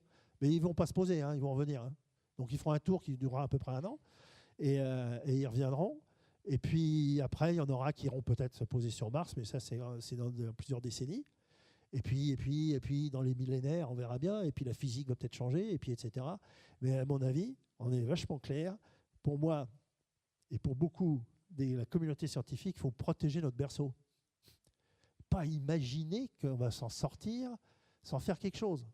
Donc vis-à-vis de tout ce que vous avez vu tout à l'heure, c'est que la prise de conscience doit être globale. Et il faut faire quoi? Il y a une solution, mais alors je l'ai mis en petit parce qu'elle ne résout pas tout, c'est le développement durable. C'est-à-dire qu'à chaque fois qu'on fait quelque chose, on se dit, c'est quoi la durée de vie de ce truc-là? Ça se recycle comment? On va comment? Parce que le nombre de trucs, alors je vous en passe, les conférences d'1 heure sur le plastique et 1 heure sur tous les sujets, mais globalement, on a besoin, quand on comprend la fragilité de notre vaisseau spatial au milieu de cet univers vide, là, intérêt à se le protéger. Et se le protéger, on peut pas nier que c'est bien d'avoir la médecine qui permet aux gens d'avoir une espérance de vie plus grande. Certes, mais on est en train d'influencer notre environnement de façon dramatique. Il y a des civilisations qui ont un peu disparu facilement. Pas du tout sûr qu'à la fin de vie de notre Soleil, qui est dans 5 milliards d'années, on soit encore là. Donc pour moi, et Alain a défloré ma conclusion, nous sommes condamnés à l'enfermement planétaire pour des siècles encore. Je vous remercie.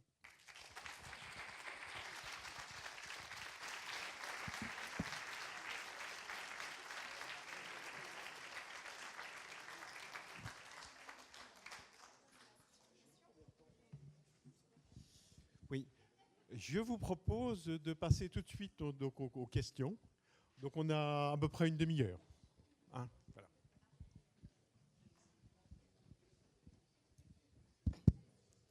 C'est une remarque. Tu présentes l'alternative berceau et enfin sortir du berceau ou protéger le berceau justement comme une alternative. Mais à la base, pour pouvoir sortir de la terre, quels que soient les moyens, tu as bien décrit tout ça, il faut avoir des ressources. Bon. Mais on sait aussi que pour que la population, l'augmentation de la population dépend aussi du PIB. C'est-à-dire que plus les populations sont riches, et moins elles ont tendance à s'accroître beaucoup. Donc, au fond, ça sera ou les deux ou rien du tout, parce que la solution au développement durable, ça comprend quand même essentiellement à la base un des éléments du développement durable sur lequel on avance, on n'appuie pas toujours, mais qui me semble essentiel, qui est la réduction des inégalités. Oui, mais là, c'est un débat qui est extrêmement complexe. Enfin, c'est une remarque, tu es bien d'accord. Donc, tu ne m'as pas posé de question. Donc, ça va, je n'avais pas à répondre comme ça. Si ce n'est que vous pouvez suivre des conférences sur la biodiversité, sur la façon dont l'agriculture. Il est évident que si l'agriculture dans le monde, et notamment nos collègues africains, se mettent à faire la même agriculture que les pays occidentaux au XXe siècle, on risque d'avoir des difficultés. Donc il faut qu'ils arrivent à sauter l'étape XXe siècle pour aller directement dans un XXIe siècle beaucoup plus performant en termes d'usage des sols. Mais ça, il y a des gens qui travaillent énormément. C'est vraiment maintenant la prise de conscience, elle est réelle, à la fois du monde politique. J'ai fait des présentations, l'histoire est amusante parce qu'il n'y a pas un plan B pour la Terre. Je l'ai raconté à un certain Emmanuel Macron lors d'un dôme climat qu'on avait fait juste avant la COP21, dans un truc, on attendait Ségolène Royal, qui était ministre de l'écologie à l'époque, et lui il était au budget. Puis moi j'étais là un peu parce que je devais présenter quelque chose là devant mon stand là, et puis il est passé, et puis il est arrivé en avance parce que M. Hollande venait des États-Unis, ouais, et puis il était en retard. Donc c'est 20 minutes. Puis je lui ai dit, vous savez, il n'y a pas de plan B pour la Terre. Ah bon? Et je lui ai raconté, et il l'a pris pour lui, dis donc. Alors je suis pas sûr que ce soit moi, hein. Mais globalement, j'avais déjà dit que le plan B pour la Terre, il ne faut pas y compter avant des millénaires, quoi.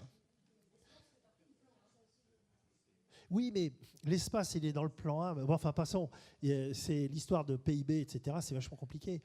Il s'avère qu'il y a des inégalités énormes dans la façon même de mettre l'énergie pour arriver dans l'espace par rapport à d'autres sources d'énergie. Le rendement, c'est 10,2 là, aujourd'hui. Mais les trucs qu'on fait sur Terre avec des rendements bien plus faibles que ça, hein. Les mines, c'est... Merci pour la qualité de votre présentation. Juste une question. En revenant sur Mars, vous avez dit qu'il n'y avait plus d'eau. Où est-elle partie ? Alors ça, c'est les excellentes questions, ça. On se le pose encore, hein. L'atmosphère de Mars, il y a eu à un moment donné de l'atmosphère. Il y avait de l'eau liquide sur Mars. Et pour qu'il y ait de l'eau liquide, à cette distance du Soleil et tout le bazar, il fallait qu'il y ait de la pression. S'il n'y a pas de pression, il n'y a pas d'eau. Parce que le PV sur T égale constante, que tout le monde apprend en première, ou je ne sais plus, ou en seconde, hein, c'est un truc qui existe partout, hein. C'est les lois de la physique, sont les mêmes. Et donc, il y a là une véritable interrogation. Alors, les raisons pour lesquelles il y a des pertes à l'atmosphère, il y a des tas d'hypothèses qui sont faites. À chaque fois qu'on lance des instruments, on en enlève quelques-unes, on en trouve d'autres d'ailleurs, etc. Donc pour l'instant, on ne sait pas pourquoi l'eau a totalement disparu sur Mars. Alors il y a encore de la glace, hein. On a trouvé de l'eau dans les argiles. C'est-à-dire qu'au fond des trucs, là, près du mont Sharp, là, il y a des argiles au fond, et ils ont trouvé de l'eau dessus. Mais dans un état qui n'est pas de l'eau liquide, sinon elle se sublime tout de suite. Part dans le vide. Ça fait la vapeur d'eau, quoi. Oui, bonjour. Je voulais vous demander pourquoi il a fallu autant de temps pour que l'origine anthropique du réchauffement climatique soit admise, et est-ce qu'il y a eu des précurseurs qui ont anticipé, il y a 50 ans ou avant, avec une prévision de ce réchauffement climatique qui mathématiquement semblait assez prévisible? Alors, l'homme, pendant très longtemps, il ne se préoccupait pas trop de ça quand même, hein. Nous, quand on était jeunes, là, les voitures, nos collègues américains, ils avaient quand même des moteurs avec des rendements dégueulasses, hein. Le moteur thermique a des rendements dégueulasses, hein. Le moteur américain, jusqu'à maintenant une dizaine d'années, était en dessous de 10% de rendement. C'est dégueulasse. C'est des trucs, ça passait son temps à chauffer, à envoyer des gaz à l'atmosphère, quoi, en fait. Donc, il n'y avait pas cette préoccupation. Alors, la prévision, la prévision, peut-être qu'il y avait des gens qui l'avaient dit. Il y a des gens qui l'avaient dit. On avait bien de temps en temps des choses qui paraissent évidentes. Les gens qui arrivent en précurseur, la plupart du temps, la première fois qu'ils disent quelque chose, on les prend pour des fous. La deuxième fois qu'ils prennent quelque chose, etc., on les prend pour des dangereux. Et puis vous vous mettez 50 ans après, c'était évident. Et donc, tous ceux qui étaient un peu les lanceurs d'alerte de l'époque, il y en avait, on se rappelle tous, pour les gens de nos âges, c'est Dumont, qui était René Dumont, là, qui était un candidat à la ministérielle. C'était un folklore pour tout le monde. C'était un folklore. Bon, ce gars-là, tout ce qu'il avait raconté, ça s'est arrivé plus vite que ce qu'on imaginait. Donc je ne dis pas qu'il n'y avait pas des gens qui l'avaient fait, mais ce n'était pas une prise de conscience politique des décideurs. Là, aujourd'hui, enfin, à part Trump aux États-Unis, mais c'est peut-être un épiphénomène quand on croise nos collègues de la NASA, mais globalement, la partie anthropique n'est pas si évidente que ça à traiter. Hein. Vous avez, lorsque vous regardez ce qu'on fait, il y a des trucs qui réchauffent, des trucs qui refroidissent, des trucs qui réchauffent. J'ai fait exprès de prendre l'exemple des avions, là, ça refroidit, une partie refroidit, une partie réchauffe. Alors, quelle est la partie de l'homme qui fait ça? Alors, il y a des tas de théoriciens là, qui vous disent que c'est peut-être pas que l'homme. Mais quand on voit la vitesse avec laquelle tout ça va, c'est évident qu'il va falloir freiner quelque chose, indépendamment de cette histoire de l'homme ou pas par rapport au climat. Le climat peut se mettre à évoluer, parce qu'il y a eu des périodes glaciaires. Quand il y a eu des périodes glaciaires sur la planète, l'homme, il n'était pas responsable de la période glaciaire. Il n'a pas été non plus responsable du réchauffement de cette période glaciaire il y a 10 000 ans. D'accord ? Donc les raisons de ces périodes-là, qui sont liées à des mouvements de tas de trucs qui sont extrêmement complexes déjà à bien comprendre. Bon, on n'est pas à l'abri de trucs comme ça. On a aussi des volcans, là. Il y a des volcans qui se mettent à cracher de partout. Le Pinatubo, il a modifié le climat pendant un certain temps. Dans les courbes, là, je ne l'ai pas montré, mais c'est toujours un peu long. Mais la période du Pinatubo, là, pendant 10 ans, on a stabilisé la montée en température à cause des aérosols qu'il mettait dans l'atmosphère. Donc quand il met des aérosols, ça refroidit parce que le rayonnement, le bilan radiatif venant du Soleil est arrêté et freiné par l'aérosol. Donc vous voyez, il y a des tas de trucs comme ça qui sont à prendre dans les modèles. C'est pour ça l'effort qui a été fait, cette prise de conscience, elle ne date pas exactement d'aujourd'hui, puisqu'on est à la COP24, là, donc ça fait 24 ans que les gens ils ont vachement confiance, cette conscience-là. Et cette conscience-là a été prise par une communauté scientifique qui s'est pris par la main pour se trouver quels étaient les paramètres à mesurer dans le monde. Mais ça a pris c'est une énergie terrible, que vous avez des gens qui n'y croient pas au début. Aujourd'hui, ça paraît évident, mais ça ne l'était pas. Enfin, de ma fenêtre, ça l'était pour certains, mais suffisamment marginaux pour que personne le prenne en compte. Bonjour, bonsoir. Ma question revient un petit peu sur ce que vous dites. La question, c'est, puisque le monde scientifique est d'accord, puisque les modèles le prouvent, que ce que nous vivons aujourd'hui montre que tout change, pourquoi on n'arrive pas à avoir des gens politiques qui dirigent notre monde, qui prennent des décisions et qui accompagnent vos prédictions?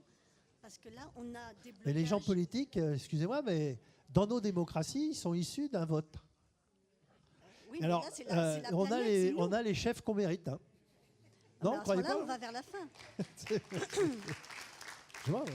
C'est désolant, c'est catastrophique, parce que si nous, individus, on est conscients, mais si nos dirigeants, pour X raisons politiques, économiques, lobby et tout ce qu'on veut, ne veulent pas entendre, le plan B, il n'y a pas. Alors, il n'y a pas de plan B pour la Terre pour partir ailleurs, c'est clair. Par contre, alors il ne faudrait pas planter la Terre. Alors c'est un peu le jeu de mots avec le planter, mais bon, il n'y a pas non plus de planter. Mais ce qu'il faut bien voir, c'est qu'il faut la préserver, il faut faire, c'est évident. Mais les actions à prendre, elles sont à la fois individuelles et à la fois évidemment collectives et politiques, évidemment. Mais ces décisions politiques sont compliquées. Prenez l'agriculture, tout le monde débat. Les gens ne connaissent plus trop l'agriculture. Au début du XXe siècle, un agriculteur nourrissait 3 personnes en France. Hein. Au début du XXIe siècle, un agriculteur nourrit 30 000 personnes. Un agriculteur. D'accord ? Pourquoi ? Parce que la population, elle est passée de la campagne à la ville. Après la Deuxième Guerre mondiale, les machins, les bidules. Et puis toute l'activité économique est passée totalement ailleurs, industrielle, tout ce qu'on veut. Et donc, alors qu'avant, c'était les familles, c'était les gens. Et on pouvait les appeler paysans.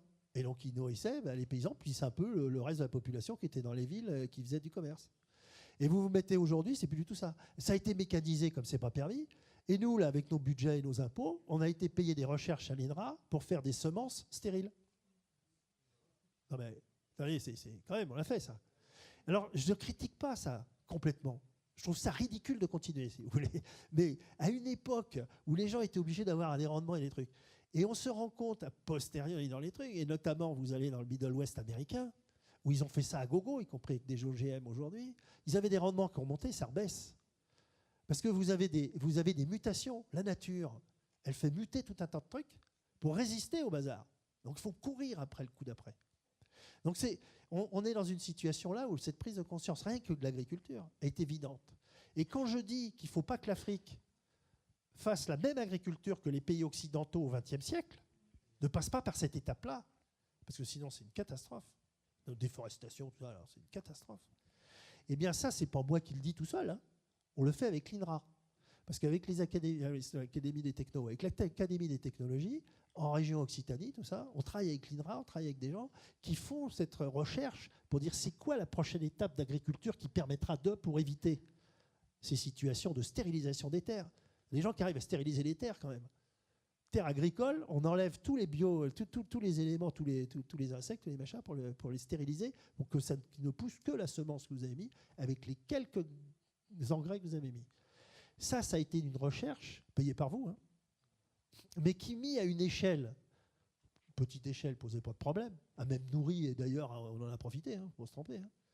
Mais fait à une échelle de la planète, c'est une catastrophe. Mais tout est un peu comme ça aussi, hein. Moi, je suis le premier à utiliser des voitures, des machins, des bidules. Il y a eu des progrès qui ont été faits énormément. La médecine, regardez, la population, si elle croît, c'est parce qu'on meurt moins, hein. Il y a moins de guerres, il y a moins de trucs. Enfin, il y a des guerres, toujours des guerres, hein. Toujours des guerres. Il y a un bouquin extraordinaire sur ça. Il n'y a pas eu moins de... Depuis que l'écriture existe, 7000 ans, il y a toujours eu des guerres sur la planète, hein. Mais quand même, on en a eu quelques-unes. Hein. Donc, globalement, on a eu des guerres. Mais ce n'est pas ça qui tue le plus. Ce qui tue le plus, la grippe espagnole a tué 120 millions de personnes. Donc, et aujourd'hui, vous avez une médecine qui avait suffisamment de progrès pour que ces grandes épidémies, la peste, tous ces trucs-là, qui décimaient les populations, ça ne se fait plus. Donc, il faut bien projeter, c'est quoi la suite là, de nous sur notre planète? Parce que, je répète, on ne va pas aller ailleurs, hein. Donc, il faut bien la préserver. Alors moi, je n'ai pas de solution, évidemment. Ce n'est pas mon boulot, puis d'ailleurs, ce n'est pas mon boulot. Mais la communauté scientifique, qu'on interpelle et qu'on voit partout, on accompagne des choses. Mais c'est extraordinaire ce qui est fait aujourd'hui, hein. Il y a une prise de conscience qui va très vite. Et à mon avis, moi, j'ai une confiance dans l'homme. Je suis un mec un peu positif. J'ai une confiance dans les jeunes. J'ai une confiance dans leur façon de penser un peu autrement les affaires. Mais il faut penser autrement, hein, c'est sûr. Oui, bonjour. Alors moi, j'avais une question en partant d'un constat. Que, disons que la NASA a commencé à travailler en début des années 60, d'accord, sur plein de sujets. Et puis on est arrivé là où on est arrivé actuellement. En 2002, il y a un monsieur, Elon Musk, qui arrive à la tête de SpaceX. Donc en fait, voilà. Et puis en fait, il arrive à faire entre 2002 et 2018 des choses que la NASA n'a pas pu faire avec toute la connaissance qu'ils ont et qu'ils ont réussi à avoir depuis les années 60. Et cette personne-là, justement, prévoit en 2020 d'envoyer déjà des personnes sur Mars. Bon alors, la question, donc, je vais vous casser votre héros mondial. Là. Alors, je vais vous casser votre héros mondial. J'ai été chez lui pendant 15 jours, d'accord, en 2006. D'accord, sa boîte avait 400 personnes à l'époque. Et pourquoi? Parce que je vendais des satellites. Et lui, il vendait des fusées. Donc j'étais dans l'industrie et il invitait tous les fabricants de satellites pour essayer de lancer. Il n'avait pas encore fait la première fusée, le Falcon 1, le premier.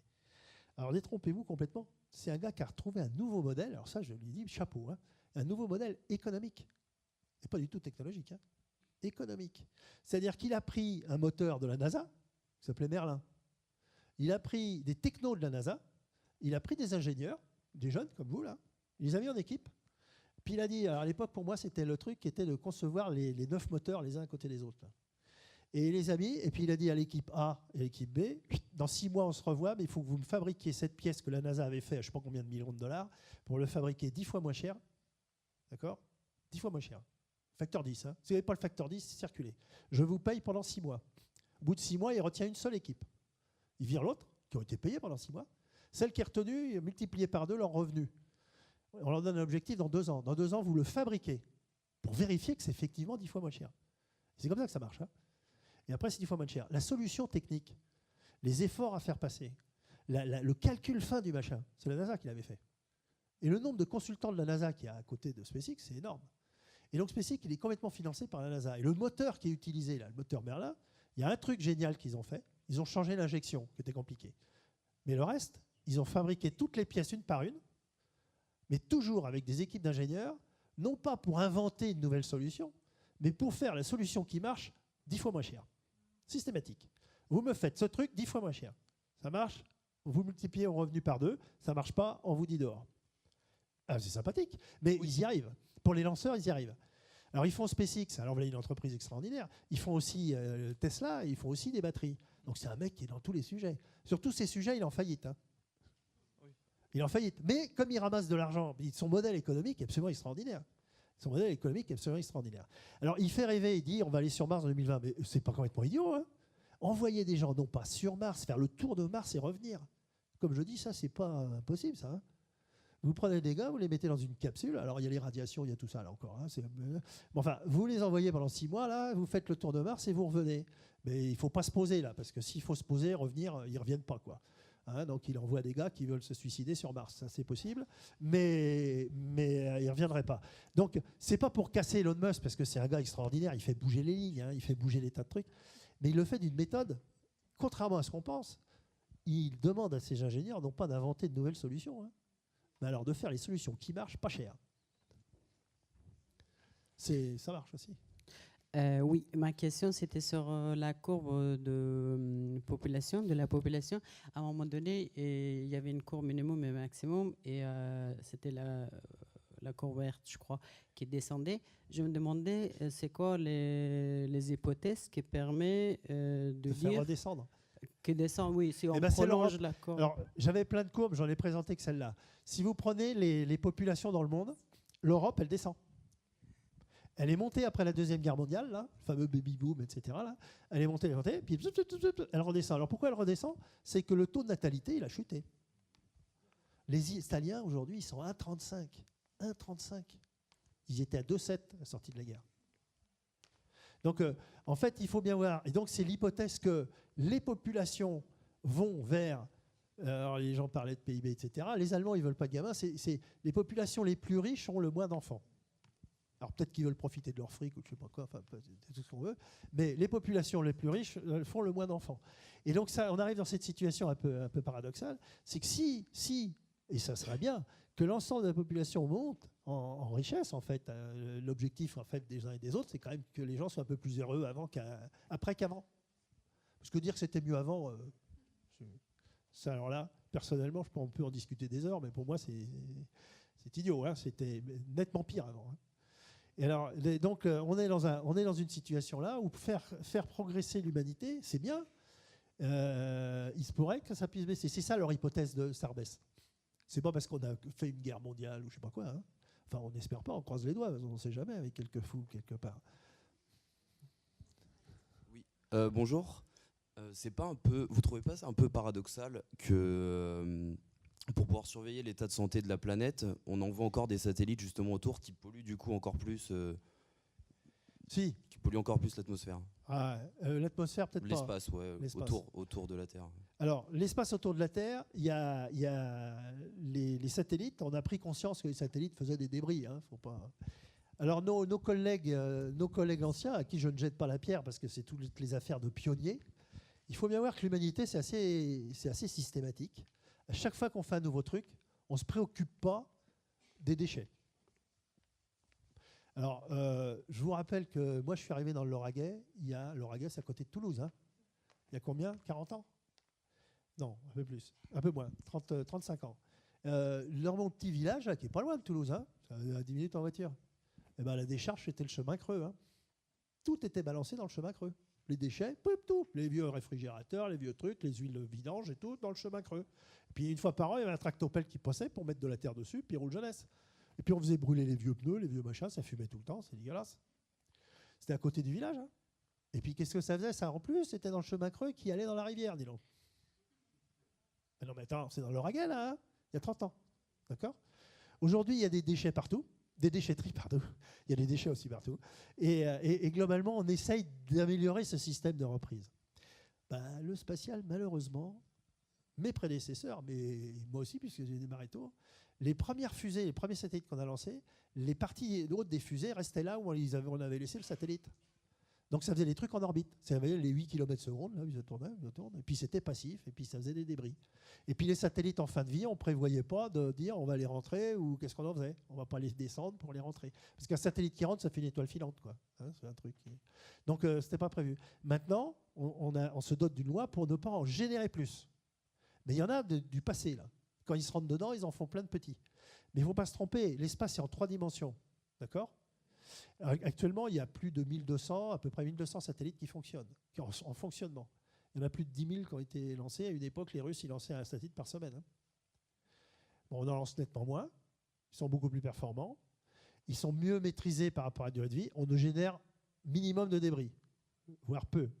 Mais dans un espace en 3 dimensions, faites des calculs tout simples. C'est comme s'il y avait 2 bouteilles de Coca-Cola dans la Méditerranée, avec les courants, et puis qu'un jour, elles se rencontrent. La probabilité de croiser la bouteille de Coca dans la Méditerranée, faiblard. C'est à peu près ça la densité quand même. Hein. Donc certes, il y en a, et il y a une image qui a perturbé un petit peu les esprits, mais qui est faite exprès pour prendre conscience. C'est lorsque les gens se sont amusés à faire une simulation de la Terre avec tous les satellites et les débris autour. On a l'impression qu'on ne voit pas le Soleil là. Hein, mais les dimensions ne sont pas du tout respectées. C'est-à-dire que vous avez la densité pas du tout respectée par rapport au volume qu'il y a, parce que sinon ça n'a aucun sens, vous ne verrez rien sur une image. Donc en fait, il y a des débris, il faut s'en préoccuper, vous avez parfaitement raison. Il faut éviter d'en générer. Et puis il y en a qui réfléchissent à essayer de voir comment on peut nettoyer. Mais là récupérer les débris, c'est encore un autre débat qui est extrêmement complexe, qui n'est pas encore gagné. Mais c'est des choses qui sont dans les cartons, quoi. Des choses qui sont dans les cartons. Donc effectivement, toute activité humaine a une interaction sur la planète. C'est assez évident. Rien que d'exister. Mais bon, on ne va pas regretter ça non plus. Il faut simplement le faire proprement, quoi. Mais c'est vrai que l'espace, qui est important, qui à mon avis est un des enjeux pour essayer de bien comprendre, c'est en prenant de la distance des fois qu'on voit mieux les choses, hein, ça ne faut pas se tromper. Un truc dans l'espace qui est vachement important, c'est qu'on peut survoler le voisin, il n'y a pas d'autorisation à demander. Parce que votre petit drone que vous amusez pour aller voir la piscine du voisin, là, normalement, il faut demander l'autorisation quand même. Tandis que là, on peut passer au-dessus. Bon, ça permet d'aller voir tout un tas de trucs. Ça a des avantages et des inconvénients. C'est-à-dire que l'avantage, c'est d'espionner le voisin, bon, ça c'est une chose, mais aussi d'aller pouvoir vérifier si les pollutions qui sont générées par les uns et les autres, les intercalibrer. Parce que dans mon truc, là, il y a un truc que je n'ai pas dit, c'est que ce n'est pas du tout évident de calibrer, de vérifier toutes les émissions qui sont faites et de les contrôler. Ce n'est pas du tout évident à faire. On ne va pas aller s'amuser à amener un capteur devant chaque usine et chaque machin, donc il faut arriver à le faire. Et depuis l'espace, ce n'est pas une mauvaise idée. Donc il y a encore de l'espace, mais il faut essayer d'éviter de polluer en allant dans l'espace. Mais on pollue un peu. Ici, s'il y a encore de l'espace pour une question, je voulais rebondir un peu sur la fin de votre présentation et puis de votre réponse. Vous félicitiez en fait des outils d'observation que l'ESA amène à travers les sentinelles, que le projet vous soulignez que c'était porté que par l'Europe finalement en matière de financement. Vous dites qu'il n'y a pas de plan B, qu'il y aura des conséquences qui seront dramatiques pour l'ensemble de la population mondiale dans un avenir relativement proche, puisqu'on parle de 100 à 150 ans. Est-ce que ces outils d'observation ne peuvent pas devenir des outils de prise de décision ou de consensus par rapport à ce qui pourrait être une évolution du droit international compte tenu des engagements qu'on voit au niveau politique? On peut citer les États-Unis qui se retirent de la COP21. Et est-ce que ça nécessite, si on considère cette évolution-là, des accords entre les agences, par exemple pour calibrer les instruments, comme vous disiez, et puis pouvoir se mettre d'accord sur, je ne sais pas, des droits à polluer ou des évolutions, et pouvoir faire des diagnostics précis, état par état, et puis pouvoir identifier des responsabilités éventuelles. Donc ma question, elle est un peu double, c'est est-ce que ces outils d'observation peuvent devenir des outils de décision et de support d'évolution du droit international? Et la deuxième partie de la question, c'est est-ce que nos politiques, en tout cas au niveau européen, en sont conscients? Est-ce qu'il y a cette volonté-là de le faire au niveau de cet outil spatial qui nous permettrait de faire évoluer les droits des habitants de la planète en conséquence par rapport à ce qui nous attend dans 100-150 ans? Merci. Alors, c'est assez programmatique et politique, c'est assez évident. Ici, à Toulouse, on a un certain Jean Tirole qui a fait l'économie du carbone. Et donc, le carbone, quelque part, c'est effectivement le droit à polluer en question, la façon de le traiter, la façon de faire une économie de tout ça, là, pour essayer de le mettre en régulation. C'est quelque chose qui est une des sources. Les sentinelles faites par l'Agence spatiale européenne pour le compte de la Commission européenne, en fait, sont là pour donner de la mesure, de la donnée. Et elles servent à la prise de conscience, elles servent au modèle, elles servent aussi à l'extrapolation, elles servent au GIEC, elles servent à tout un tas de scientifiques qui s'intéressent aux océans, aux atmosphères, à la Terre, etc. Et rentrent dans les modèles. C'est une technique, ça fait prendre conscience, mais c'est une technique, c'est pas ça qui prend une décision, quoi, je veux dire. Par contre, la prise de décision, la communauté, aujourd'hui, la structuration de la communauté, c'est autour des COP 21, 22, 23, etc. Et c'est bien ces accords-là. Alors évidemment, on vit à une période un peu bizarre, là, où en fait, il y a des gens qui signent des accords, puis après, ils estiment que la signature du précédent, ça ne vaut plus rien. C'est un peu politiquement difficile. C'est politiquement difficile parce qu'on a pris une habitude dans notre façon de gérer l'international autrement. On met du temps à espérer un accord qui n'est jamais parfait, mais une fois qu'il est mis, c'est une première pierre, puis il permet d'avancer vers les accords d'après. Donc là, je ne peux pas trop dire. Par contre, est-ce que les politiques sont conscients ? Ceux que l'on croise, nous, les gens un peu du spatial, moi, dans mes machins de consultants, là, je vais à la Commission européenne, évidemment. On discute avec eux. Les commissaires européens sont conscients de tout ça. Ils sont conscients. C'est pas pour autant qu'ils vont mettre des milliards sur la table tout de suite. Et surtout, il faut un consensus aussi derrière. Et la grande difficulté qu'on a, nous, les pays développés, parce que la France, l'air de rien, est quand même un pays sacrément développé, c'est que quand on va demander à quelqu'un qui est moins développé de faire attention à la planète, il va dire, non, mon gars, là, toi, tu n'as pas fait gaffe là, pendant des décennies, là, tu as été à Franco, là, c'est pour ça que tu as ta situation. Là. Et donc, c'est toujours très délicat, et y compris des fois au niveau européen. Ce que vous avez vu tout à l'heure, les images que j'ai faites, les simulations sur l'Europe, qu'est-ce qui donnait le plus de pollution ? C'est toutes les centrales thermiques au charbon de Pologne et ailleurs. Or, si vous allez leur dire, écoutez, non, là, passez à autre chose, là, ça demande de l'argent, ça demande de l'investissement, ça leur fait faire des retards sur autre chose. Donc, il y a cette complexité-là. Je n'ai pas de solution particulière. Je pense que la prise de conscience existe.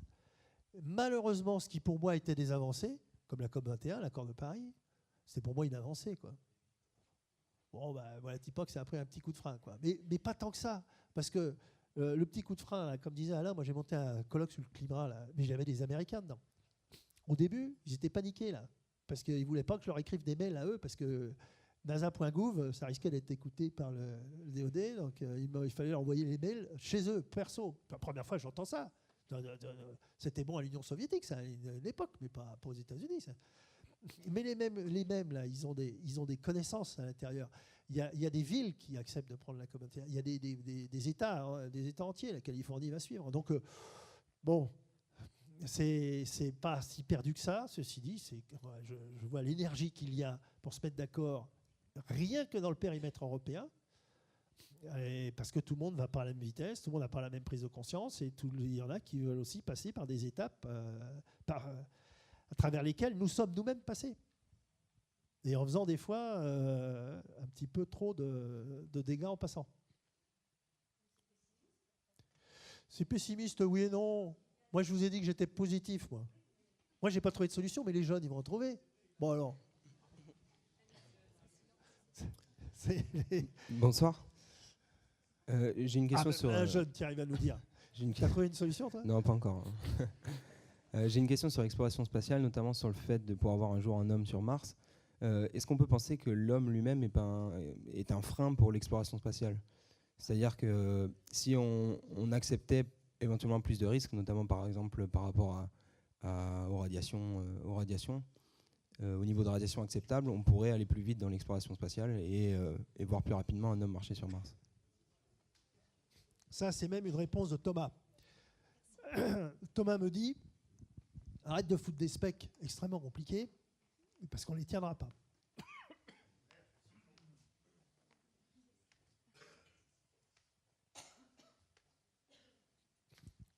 Donc, c'est vrai qu'il y en a qui sont prêts à prendre des risques. Il y en a qui en ont pris des risques. Les premiers pionniers qui sont partis là, sur la Lune, les gars, quand ils ont fait des trucs, le premier tour de Lune, c'était pas avec les sécurités qu'on essaye de mettre aujourd'hui sur le vol habité. Hein. Donc en fait, ils ont pris des risques. Il y en a qui ont eu des problèmes. Et il y en a qui sont encore prêts à prendre des risques. Alors l'exploration humaine versus robot, il ne faut pas trop les opposer tout le temps. Quoique, on fait beaucoup plus de progrès avec les robots qu'avec le bonhomme. Il y a un truc qu'il faut savoir, c'est que mettre l'homme dans l'espace, ça coûte beaucoup plus cher. Mais pourquoi ça coûte plus cher? Parce que justement, on essaye de prendre toutes les précautions qui vont bien. Donc s'ils acceptaient de prendre des risques, enfin, ils n'ont pas envie d'arriver cramés comme dans un micro-ondes, quoi. Hein, d'accord? Donc il faut arriver à les mettre dans une situation où quand même ils prennent des risques, mais il faut qu'ils soient mesurés. Et donc c'est nettement plus cher. Ceci dit, il s'avère que l'homme, dans sa versatilité, sa façon d'aborder les sujets, c'est une aventure. Alors on dit toujours, on a toujours voulu sortir de notre berceau, aller voir derrière la colline, aller voir derrière, et je pense qu'on continuera à envoyer des bonhommes dans l'espace. Mais peut-être pas pour continuer à faire le tour de la Terre à 400 km. Hein. Pour aller peut-être sur la Lune, puis aller sur Mars, on le fera. Mais pour le faire, aujourd'hui, les pays occidentaux mettent des spécifications extrêmement difficiles à tenir, ce qui fait que c'est aujourd'hui très cher. Donc ça ne peut pas être un pays qui le fait, mais plutôt des coopérations internationales, pays occidentaux. La Chine va peut-être faire ça autrement. Hein. Il se peut très bien qu'il y ait des taïkonautes, ils appellent ça les taïkonautes, qui partent et puis qui prennent des risques, ou que leur pays leur fait prendre les risques. Hein, parce que c'est pas ceux qui... Et qui aillent peut-être un peu plus vite que d'autres pour aller faire ailleurs. Mais ne vous trompez pas, si la Lune avait été si extraordinaire que ça et qu'il y avait eu des minéraux extraordinaires sur la Lune ou je ne sais quelle découverte qui nous aurait fait progresser très vite, même avec un rendement très faible, parce que quand même le rendement il est faible, hein, 10-2 pour le truc, pour la Lune, on a ramené 300 kilos pour 3000 tonnes. Donc ça fait 10-4 quoi, le rendement. Ouais, finalement, par rapport à certaines mines, c'est presque possible. Pourquoi les industriels mettraient de l'argent là-dedans? Mettre de l'argent si jamais on trouve un minerai pas possible sur un astéroïde ou sur la Lune ou je sais pas quoi. Mais pas pour simplement aller faire le tour de Mars et regarder et se faire une expérience qui se raconte dans les colloques. Donc il y a là-dessus l'intérêt économique va se mettre systématiquement pendant. La science elle-même, alors ça dépend de la croissance économique des pays, les PIB, etc. Au niveau européen, et nous dans le spatial on l'a vécu, c'est que les pays y mettent un certain budget pour faire progresser la connaissance. Le budget, il ne croit pas comme ça, il est à peu près stable. Cet argent-là, il est relativement stable. Et puis, il y a des gens comme Elon Musk qui trouvent des moyens de trouver de l'argent autrement. C'est-à-dire, ils trouvent de l'argent à travers la bourse, à travers un système économique qu'on n'aurait jamais imaginé. C'est-à-dire, il arrive à se faire enflouer ces trucs avec des centaines de millions de dollars et qui sont privés. Et alors, là-dessus, on dit, tiens, bah, les mecs qui mettent de l'argent privé sur l'exploration, parce que sinon, bah, si on veut aller plus loin, il va falloir se mettre à tous ensemble. Cet argent privé, ils le font sur deux sujets. Il y a la gloriole, il ne faut pas l'oublier, hein. C'est les nouveaux empereurs d'aujourd'hui, les Virgin et autres, là. Hein, les GAFA, tout ça, là. C'est les empereurs d'aujourd'hui, ils ont énormément d'argent, ils sont prêts à mettre 100 millions sur un truc. Bon, on va, hein. Et ils font ça, comme d'autres ont fait des palais extraordinaires. Donc pourquoi pas un truc comme ça, un peu faire un tour. Ça se peut, ça. Ça se peut. C'est pas complètement exclu. Hein. On est prêt à faire. Il y a des gars qui ont payé 100 millions là, pour aller se faire un tour de tourisme spatial. Donc il est pas complètement aberrant que. Mais je ne sais pas si c'est une solution. Personnellement, je trouve que c'est une déviance. C'est-à-dire que vous avez quelques individus qui ont des ressources qui sont complètement gigantesques par rapport au reste du monde de la planète. Ça crée des écarts pas possibles. Mais quand ces gens-là, ils réinjectent cet argent pour faire des choses que personne ne pourrait faire, comme des palais extraordinaires à une certaine période, hein, comme des trucs, et on se dit finalement, ils nous font avancer, ils peuvent nous faire tous progresser. D'accord ? Donc finalement, regardons de près, est-ce qu'il y a de l'argent privé pour aller faire ce genre de trucs ? Alors, s'il est industriel, c'est pour avoir un rendement quelque part. On peut mettre de l'argent si ça ne revient pas. Hein. C'est le retour sur investissement, c'est évident. Par contre, les gars qui sont immensément riches, ils vont peut-être mettre 100 milliards là pour aller se faire un tour. Ouais, c'est pas mal, non ? Le tour de Mars, c'est revenir. Attends, il y en a qui se le paieraient. Hein. Mais pour l'instant, en dehors d'Elon Musk qui essaye d'attirer du monde là, dans le truc, mais vas-y, hein, tu peux y aller hein, chez Elon Musk, c'est pas mal. Hein. C'est des contrats à durée déterminée, hein, que sur des projets. Hein. Attention, hein, il a une façon de gérer les ressources qui est intéressante. Hein. Je pourrais te l'expliquer s'il y a du temps derrière.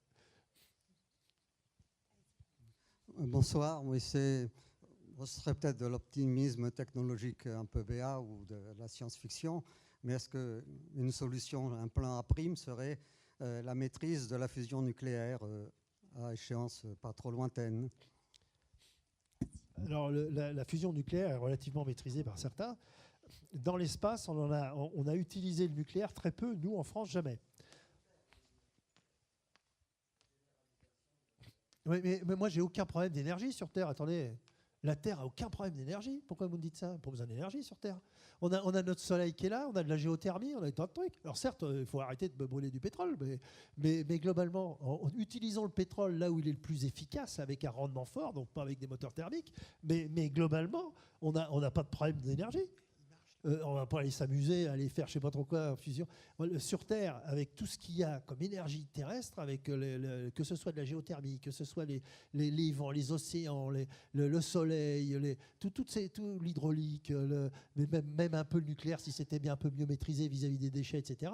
Mais il y a énormément de trucs. Il faut arrêter de brûler du charbon dans certains trucs. Pourquoi il y avait le fog à Londres là, au début du XXe siècle? C'est parce qu'ils étaient tous à chauffer au charbon là. Et donc à ce moment-là, les préoccupations du début du XXe siècle, quand on les regarde, c'est fabuleux, hein, les préoccupations sociétales du début du XXe siècle. À Paris, le problème c'était quoi? Comment évacuer le crottin de cheval? Ah ouais, il y avait des tonnes de crottins de cheval tous les jours qui arrivaient, il y avait des chevaux partout. Et c'était le problème, si on s'engorgeait, on arrivait dans le mur. Bon, crottin de cheval, c'est oublié parce qu'on s'occupe d'autre chose. Et puis à Londres, c'était ce chauffage par le charbon. Ils arrivaient sur la Tamise là, avec des bateaux absolument gigantesques. Toutes leurs mines, là, ils brûlaient ça dans la ville. Et ils n'arrivaient même pas, des gars, ils ne voyaient pas le trottoir. Debout, on ne voyait pas le trottoir. Et ça, c'était une pollution absolument démente qui était faite à une époque où ils n'imaginaient pas le faire autrement. C'était pour eux presque... Alors nous, on est dans cette situation aujourd'hui, on est sur Terre. Notre Terre, il faut qu'on le fasse en développement durable. Mais moi, ce que je vois, j'ai besoin d'énergie forte là, pour aller peut-être à des vitesses subluminiques. Là. Mais sur Terre, il y en a besoin, certes. Mais il y en a. Il suffit de l'utiliser proprement. Hein. Ah, ITER, non. ITER, attendez, moi, personnellement, je ne suis pas un grand expert du nucléaire. Alors là, franchement, si ce n'est que je connais à peu près les radiations, parce que les deux qui connaissent à peu près les radiations, c'est les gars du nucléaire et les gars du spatial, parce que le Soleil nous en envoie plein. Je connais les radiations, mais je ne sais pas comment ça marche leur truc. Ce que je vois, c'est que les déchets qui ont été générés, j'habitais à Gif-sur-Yvette, à côté de Saint-Thomas, donc à côté de l'endroit, j'ai même joué, c'est peut-être pour ça que je suis un peu fou, j'ai joué sur des zones, à côté de où il y avait Marie Curie, là, où il y avait des taux de radiation qui étaient absolument gigantesques. Et donc... Mais le nucléaire, aujourd'hui, c'est bien ce niveau de radiation à maîtriser et à maîtriser les déchets qui sont derrière. Donc moi, je ne peux pas dire si ITER est bien ou pas. Ce que je sais, c'est que le monde du nucléaire prenait les meilleurs ingénieurs pendant des décennies. Tous les meilleurs sortis des écoles, ils allaient faire du nucléaire pendant très longtemps.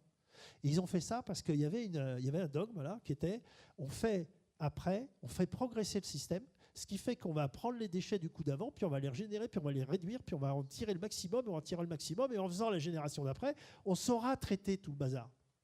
Bon, il s'est avéré que tout ça, ça n'a pas tout à fait déroulé comme ça, à cause des accidents qui sont arrivés, et qui ont fait baisser les trucs. Et les jeunes, il n'y en a pas beaucoup qui vont aller dans le nucléaire aujourd'hui.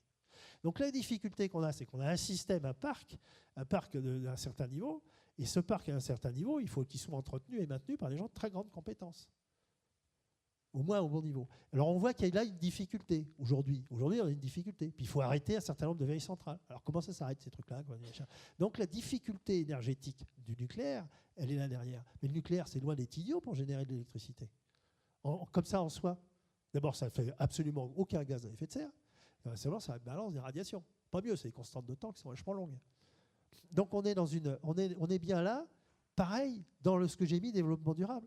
C'est réfléchir dans une technique à comment on utilise les déchets. Qu'est-ce qu'on génère? Qu'est-ce qu'on a? Comment ça se recycle, ce truc? On le retraite comment? Aujourd'hui, on se pose qu'aujourd'hui les problèmes des plastiques. Enfin, c'est inouï. Donc, on a besoin de se poser systématiquement sur la technique, elle fait quoi, elle fait évoluer quoi, elle fait progresser quoi, et elle recycle. Ne demandons pas à un industriel de le faire. L'industriel, il ne faut pas lui taper sur la tête. L'industriel, il fabrique une techno, il la vend à un produit, et lui, il le fait avec comme objectif d'avoir un peu plus de chiffre d'affaires, un peu plus de marge. On ne peut pas lui reprocher, c'est dans sa structure. Un industriel, il ne faut pas perdre de l'argent.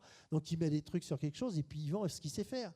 Et il le vend dans le système. Donc il faut prendre un tout petit peu de recul avec ça, en disant bah, finalement, ça se recycle comment votre truc, et ça repasse comment dans le système. Et c'est la société qui doit se poser cette question. Et donc, il faut arriver à prendre une vision suffisamment, pas trop au ras de la profitabilité immédiate, mais en disant finalement, on va où? Le nucléaire, c'est pas complètement aberrant. Donc, ITER, moi, je dis, moi, j'ai été chef de projet, on était quelques-uns ici à avoir été chef de projet. Très franchement, ça en fait virer si on avait dépensé comme ça, je ne sais pas combien de fois le budget initial, quoi. Et donc il y a quelque chose qui là-dedans, moi je le vois de façon un peu, je crois que c'est peut-être un bon projet, mais il y a une difficulté, c'est de savoir maîtriser ce truc-là dans son coût achèvement et dans ses délais. Ça aurait dû être déjà fini avec un rendement connu, bien connu, etc. Donc le fameux dogme du début là, avec ITER, c'était pas complètement idiot. Pas idiot. C'est un truc qui permet de générer des déchets qui sont nettement moins radioactifs que le coup d'avant. Oui. Oui. Je crois que malheureusement, on va devoir arrêter la séance des questions.